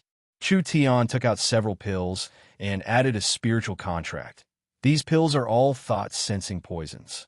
After they are ingested, they will immediately go into hibernation, and even the highest-level alchemist won't be able to find any problems. This poison will change according to your thoughts. As long as you have thoughts of breaking your promise and take action, they will immediately release and swallow you. Other than that, this spiritual contract is just in case. Both pills and spiritual insurance. He wouldn't be afraid of the big dry emperor betraying him like this. The big dry emperor knew that he couldn't pass this pass no matter what. Any struggle would be futile, so he might as well happily accept it. He swallowed the poison pills that Chu Tian had carefully refined and then signed a spiritual contract. He released a portion of his spirit and sealed it into the contract. Very good, very good. Chu Tian was very satisfied with this result, because whether they could swallow the big dry empire or not, at least they had the big dry emperor in their hands. As long as they had the big dry emperor in their hands, the big dry empire would never be enemies with the Force Alliance. Whether it was advancing or retreating, Miracle City was invincible. Chu Tian reported the good news to his mistress in the Qian Empire. The young miss never thought that Chu Tian would be able to deal with the big dry emperor so easily. This big dry emperor was one of the emperors of the continent. Making him submit to Miracle City, Meng Qingwu thought it was much harder than taking care of the big dry empire's mob. However, as the saying goes, strengths and weaknesses complement each other. What Chu Tian found difficult to do, Meng Qingwu could do, and what Meng Qingwu found difficult to do, Chu Tian could easily do. With the two of them working together, how could the great Qian Empire not be wiped out? After the big dry emperor gave in, he was released from prison by Chu Tian. From now on, the big dry emperor had temporarily regained his freedom. Chu Tian not only wanted to use methods to make him submit, he also wanted to make him realize his failure in his mind and spirit. During this time, the big dry emperor could freely move around the Forest Alliance's territory. He could take a good look at Miracle City's technology, and Chu Tian even gave him a miracle helmet. After the big dry emperor saw these things, he deeply understood just how strong Miracle City was. He deeply understood just how big the gap between the big dry empire and Miracle City was. The big dry empire couldn't defeat Miracle City before, so there was no hope now. So other than submitting, they had no other choice. Submitting could at least be exchanged for wealth and prosperity. If they resisted, there would only be death and destruction. Like this, another half a month passed. Meng Qingwu suddenly commanded Chu Tian. His work in the big dry empire was pretty much done, so he had Chu Tian bring the big dry emperor back to the big dry empire. Without another word, Chu Tian called the 4 leaders of the alliance and formed a group of envoys to escort the Big Dry Emperor back to the Big Dry Empire. Both sides held a welcoming ceremony and a negotiation ceremony. In the eyes of the other powers that didn't know the truth, it was just some kind of agreement between Miracle City and the Big Dry Empire. In the end, Miracle City agreed to send the Big Dry Emperor back to the Big Dry Empire. The Big Dry Empire would most likely pay a large amount of compensation, ceding territory, and other things, but Miracle City was still Miracle City, and the Big Dry Empire was still the Big Dry Empire. This was a fact that would never change. This was an international convention. After all, an emperor couldn't be killed just like that. Right now, everyone's focus was on the Miracle Continent and Miracle City's new technology. There was news on this side, but the media controlled by Miracle City didn't report much, so no one cared about the situation on this side. Another half a month passed peacefully like this. Meng Qingwu and Chu Tian often appeared on the Miracle Continent, and the Big Dry Emperor became a frequent visitor of the Miracle Continent. Everyone thought that the two sides had turned hostility into friendship. As for what kind of compensation Miracle City and the Big Dry Empire had reached, everyone tried to inquire about it, but the feedback they received was different. But this didn't seem like anything worth paying attention to. The Big Dry Empire was very far from the Forest Alliance, and there were many medium-sized and small-sized countries in between, so it was impossible for the Big Dry Empire to cede territory. At most, they would just pay compensation. But Miracle City didn't lack money at all. Even if they had another 12 billion source stones, it was just icing on the cake for Miracle City. Who would have thought that at this time? A piece of news that would shake the entire continent would be spread. Chu Tian, the Big Dry Emperor, the 6 leaders of the alliance, the sea races representative, and the underground representative, these people gathered in Miracle City and released a shocking piece of news to the entire continent. They were prepared to form a Miracle Federation. This Miracle Federation would be the first federation on the continent, and Miracle City would be the capital of this country. The federation would be divided into 300 states, and there would only be one leader. This leader would be chosen by the federation's parliament. When this news came out, the entire continent was in an uproar. Even in their dreams, they never would have thought that the plot would go in this direction. Actually, Chu Tian forming a new empire-level power in the alliance area was already expected by everyone, so everyone was already prepared for this. Although there was another power on the same level as them on the continent, this wasn't a binding matter for them. However, Miracle City's status and influence had already been accepted by everyone, so this result was understandable. Now it was different. The Big Dry Empire announced that they would join the Miracle Federation. Perhaps no one didn't understand what this news meant. If Miracle City's alliance could form an empire-level power, with the addition of the Big Dry Empire, it wouldn't be as simple as 1 + 1 = 2. The result of this alliance was that Miracle City would become a giant that ruled the entire Western continent, becoming a super empire that surpassed any empire-level power on the continent. Miracle City's alliance area, the Big Dry Empire's area, and the Western Sea, they all had the potential to become an empire. Once the 3 of them joined together, the hundreds of small and medium-sized kingdoms would definitely submit. This was equivalent to at least 4 or 5 empires tying their resources together. No one on the continent could compare to the Miracle Federation. The rulers of the continent were all panicking this time. This was because Miracle City's ambition had truly shocked them. Now the entire continent was enjoying the benefits of Miracle City's technology, and their relationship with Miracle City was in a honeymoon period. Who would have thought that Miracle City would suddenly make this move, making every power feel a large amount of pressure? What attitude should they use to face Miracle City? This was the most painful and difficult choice of the century. There were several empire-level powers that jumped out to criticize Miracle City's methods. They thought that Miracle City wanted to be a dictator and they wanted to rule the entire world. So they called for the other empires to join together and stop Miracle City's ambitions from spreading. This kind of worry quickly spread across the continent. People were worried that Miracle City would become too big for them to handle in the end. because at that time, there wouldn't be any power on the continent that could resist the Miracle Federation.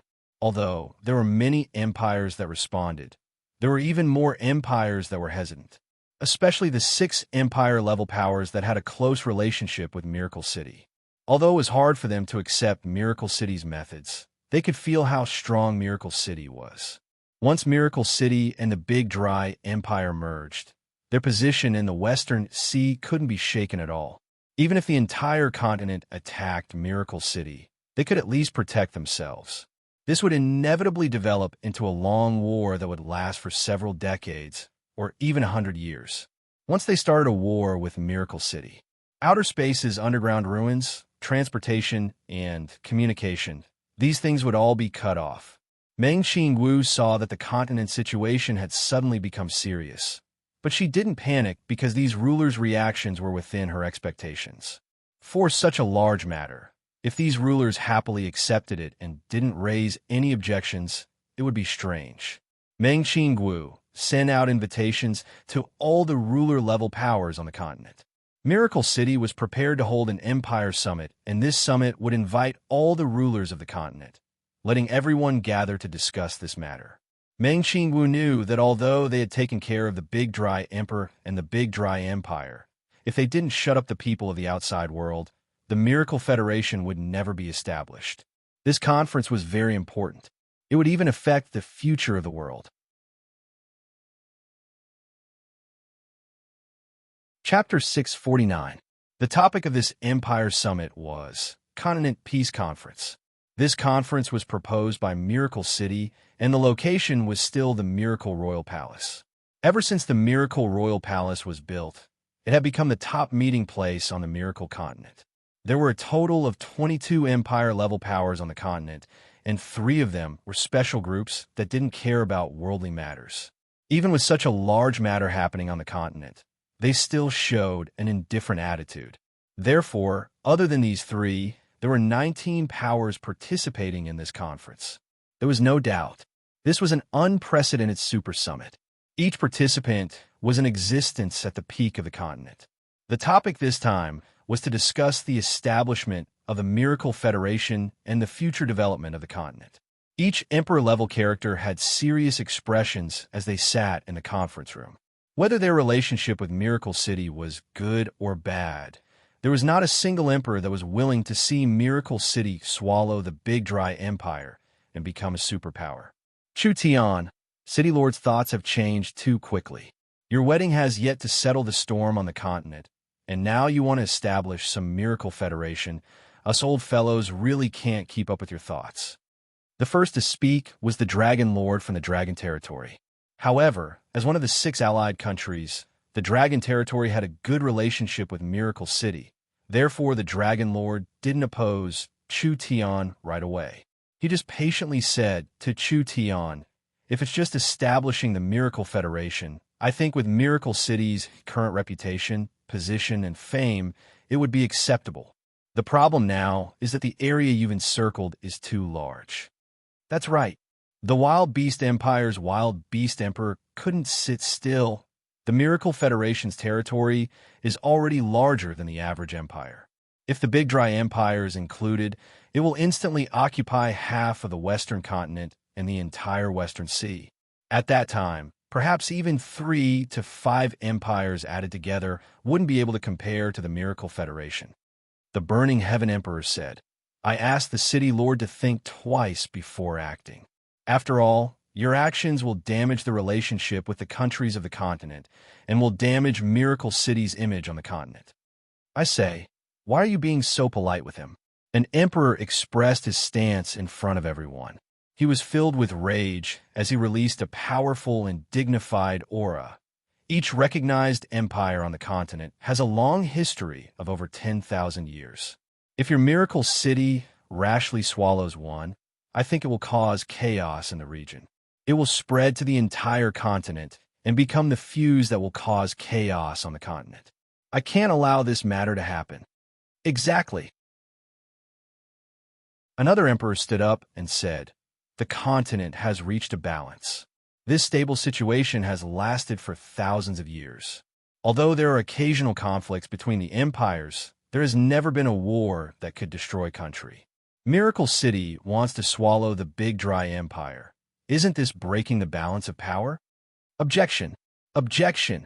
This kind of thing must not happen. Chu Tian and Meng Qingwu did not speak, but the whole meeting room was filled with objections. However, this phenomenon was also expected, so the two of them were not surprised by their behavior. They just calmly waited for them to finish speaking. My attitude is very simple. Chu Tian sat calmly in his seat.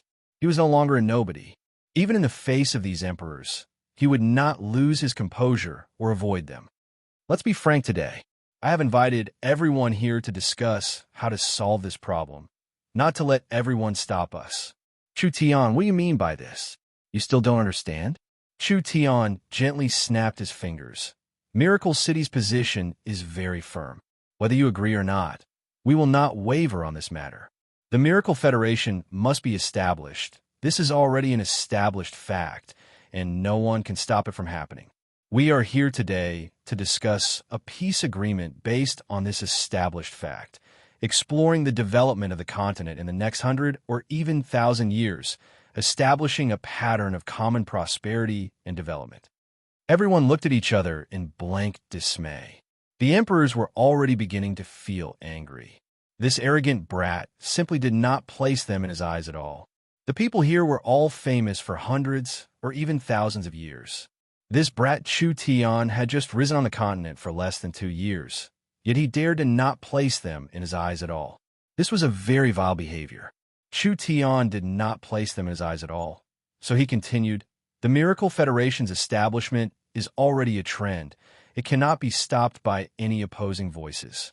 Miracle City has the strongest technology on the continent, and the Big Dry Empire is the strongest empire on the Western Sea.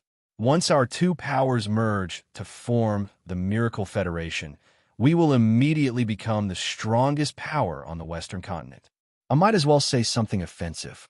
At that time, even if everyone works together, they might not be able to defeat us. Everyone's expressions changed. This fellow was just too arrogant. Was he declaring war on all the powers on the continent? Good Chu Tian, I never thought you would be this ambitious. It seems like there's nothing to talk about today. That's right. Let's prepare for war. Our 19 powers. Do you think we can't deal with your little Miracle Federation? No matter how arrogant you are, you shouldn't go too far. The emperors angrily wanted to leave.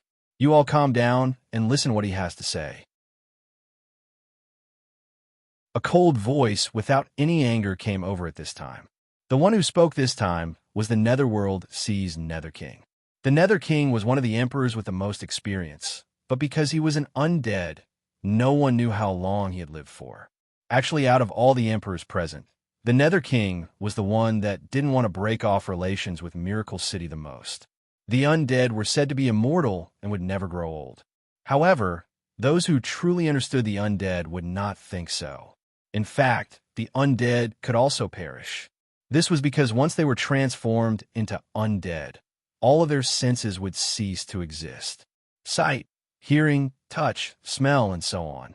In addition, all of their physiological functions would stop. They did not need to eat, reproduce, or sleep. The undead were like a ball of fire in a cage. They could only use a special method to sense the world. The longer this state lasted, the more their soul and mind would decline. The aging of the physical body could be maintained with medicine, but once the soul died, it was irreversible. With the recent birth of the Miracle Continent, large amounts of undead from the Netherworld Sea entered the Miracle Continent. These undead reconstructed their bodies on the Miracle Continent, and they could use biological methods to dissolve the world, which had a large effect on the aging of the undead. The undead were a race that had no desires. The Netherworld Sea was one of the most mysterious powers on the continent, so it was unknown what kind of terrifying background they had. The Netherworld Sea didn't want to participate in the chaotic battles of the continent because wealth and power had no meaning to them. Only by making them truly immortal could they display their greatest value. The emperors that wanted to leave hesitated a bit. The biggest problem now was the attitude of the 6 empires in the Miracle City Alliance. The Netherworld Sea had the deepest background and history among the 6 empires in the Miracle City Alliance. If the Netherworld Sea chose to stand on the side of the Miracle Federation, there was no hope of overthrowing the Miracle Federation at all. If everyone thought about it, Chu Tian's words were a bit arrogant, but it wasn't the truth. Miracle City had developed to this step today. There were no longer existences that could be casually destroyed. The continent's transportation, logistics, and communication systems were all created by Miracle City. This also meant that if they became enemies with Miracle City only needed to cut off these things, and they would quickly return to their previous state. Not to mention attacking Miracle City at that time. The Empire's armies would cross the continent, and it wouldn't even take a year or 2 for them to gather. Miracle City's powerful transportation technology, especially the space gate, as well as the deep space weapons that appeared not long ago, they had the ability to destroy the continent's armies before they gathered. If the continent's armies gathered together, could they defeat the Miracle Federation? This was too difficult. Miracle City's technology was too far ahead of the continent. Every year was a whole new world. Therefore, there were too many uncertainties. When the Big Dry Empire attacked Miracle City was just a power that was a bit weaker than a normal warring kingdom. Who would have thought that the Big Dry Empire would be the losing side? History always had a pattern. Now that the continent's countries were working together to deal with the Miracle Federation, of course it looked like the Miracle Federation had no chance of winning. But who knew the result when they really fought? Once this kind of battle started, it would be very hard to stop.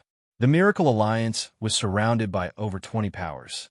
Even if they couldn't hold on and Miracle City was about to fall, Miracle City could retreat to the Western Sea, underground, or outer space. This way, they wouldn't be able to chase them no matter what. After all, they didn't have a necessary technology. If they couldn't wipe out Miracle City in one go, this power would come back sooner or later, and they would become the continent's nightmare. In today's meeting, they had to continue even if they didn't want to. If they couldn't come up with a satisfactory result, the continent would welcome an unprecedented calamity.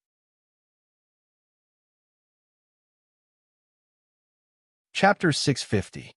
Everyone's attitude was within his expectations. This included the Nether King and the other undead representatives. The reason why Chu Tian dared to be this fearless was because the Miracle Federation had the confidence to dominate an area. Secondly, although the 19 powers were very strong, it wasn't an easy matter for them to work together.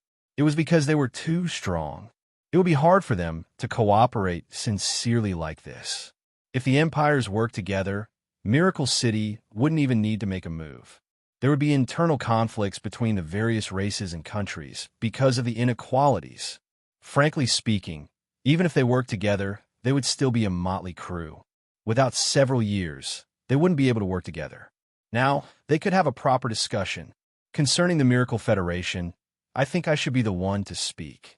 Meng Qingwu knew that Chu Tian didn't care about the consequences when he spoke.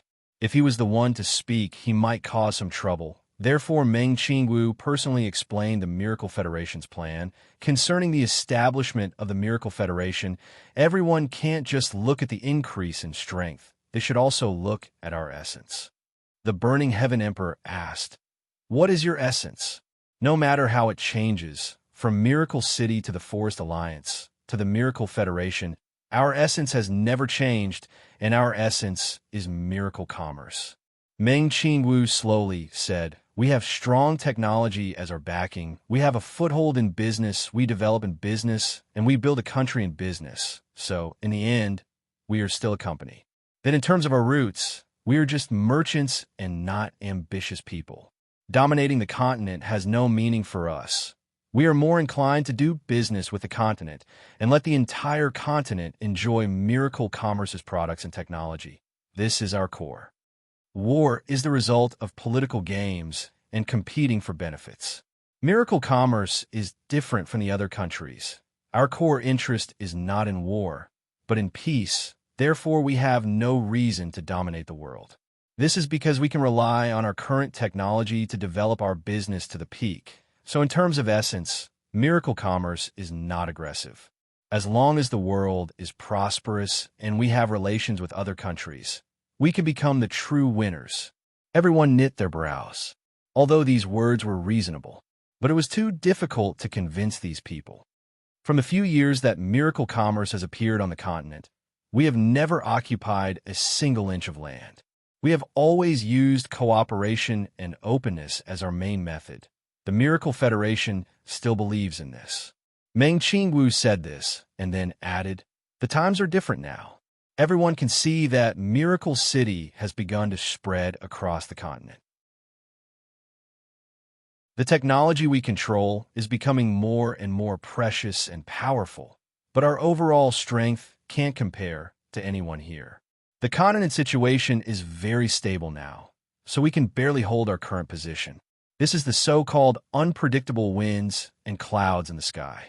If there's a large-scale war, Miracle City will be the first to be fought over by the various countries. Do you think we can be at ease?" Meng Qingwu said solemnly. "Miracle City's technology stands at the pinnacle of this world, but we don't have the corresponding power to protect this technology." It was like a frail child guarding a huge vault, surrounded by a group of strong men. The instability and hidden dangers of such an existence were far greater than the rise of superpower. We had no choice but to use this method to increase our confidence. Now that the continent is becoming one, we are bound together for good or bad. I hope that war will never happen. Miracle City's technology was indeed too attractive. If they fell out with Miracle City now, both sides would suffer losses. No one would gain any benefits from this matter. The Wind Moon Empress couldn't help saying, "Then what are you prepared to do? Since you invited us here, you must have already thought of a solution." The Wind Moon Empress was one of the most difficult emperors. This reason was very laughable. These emperors were addicted to playing on the Miracle Continent, and there were many interesting inventions from Miracle City. These empires were the first to benefit from it compared to the other empires on the continent.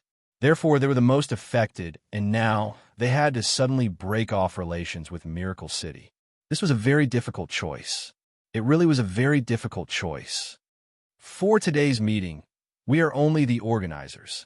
We hope to form an alliance between the 19 of you. Meng Qingwu didn't beat around the bush. At the same time, we hope to gather the strength of the 19 countries to create a joint council that will protect peace and prosperity on the continent. Meng Qingwu continued to add, "The Miracle Federation is willing to promise that they will forever remain neutral, not roping in any power, and accept the joint council's supervision.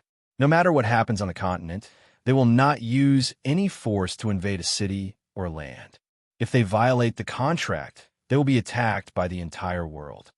This contract placed the Miracle Federation on the opposite side of all the powers on the continent. If the Miracle Federation made any movements, the entire world would join together to deal with the Miracle Federation. An emperor said, "The Miracle Federation is developing very quickly. Who knows what the future will be like? We might have a chance of winning now, but what about in 10 or 100 years?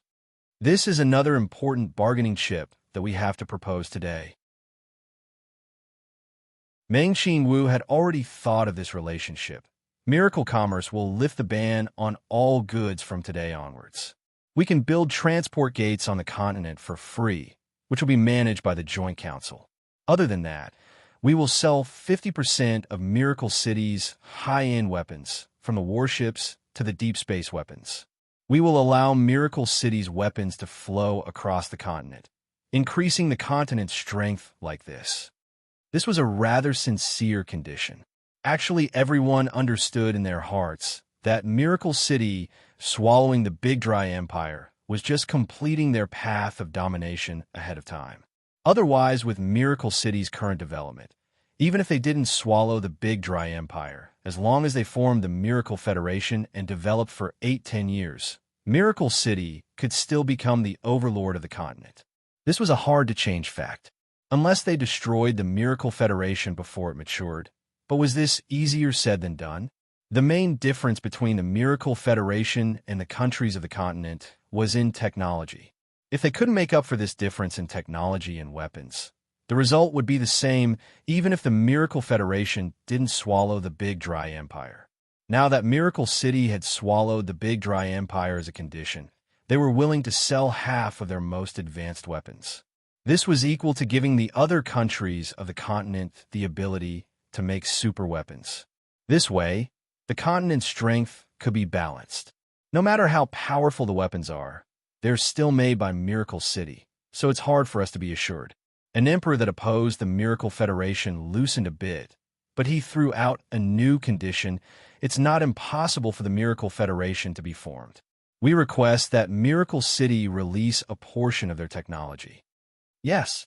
Before Meng Qingwu could say anything, Chu Tian directly answered for her. Miracle City can release their military technology. For example, the source energy machines, the mecha armors, and the warships.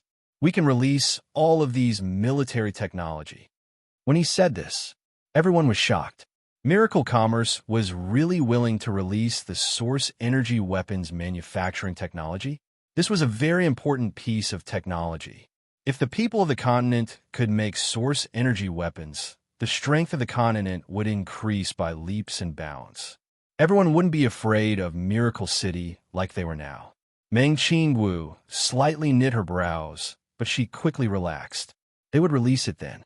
Miracle City had spent 4 years to stabilize their technology, so the countries of the continent would need at least 5-8 years to understand it.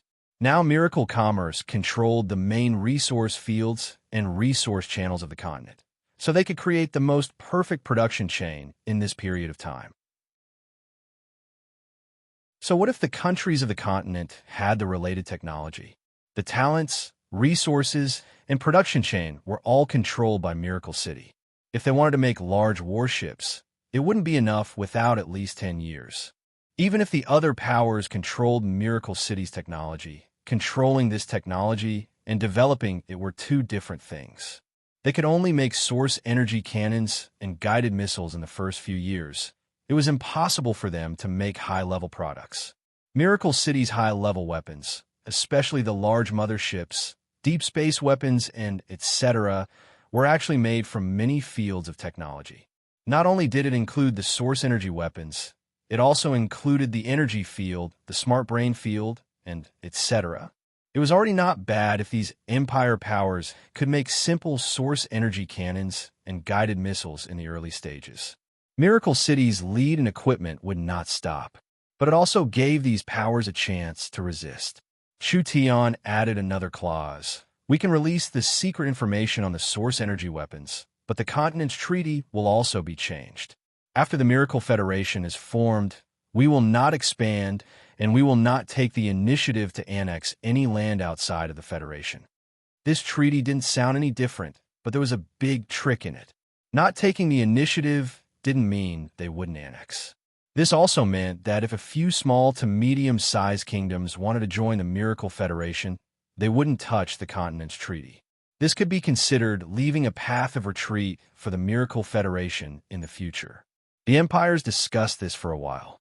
The Wind Moon Empress, the Dark Night Elven King, the Nether King, the Dragon Elder, the Heaven Burning Emperor, and the Wild Beast Emperor, the 6 empires all expressed their agreement.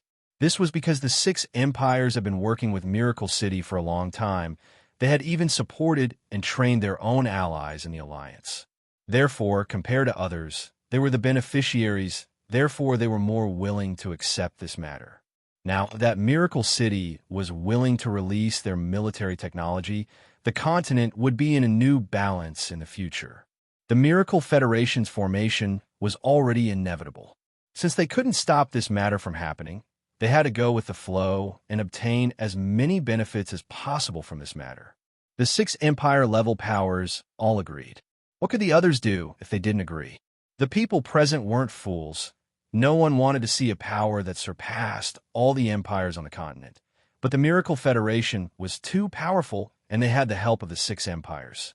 Even if the other powers worked together, it would be hard for them to resist, so they could only agree in the end.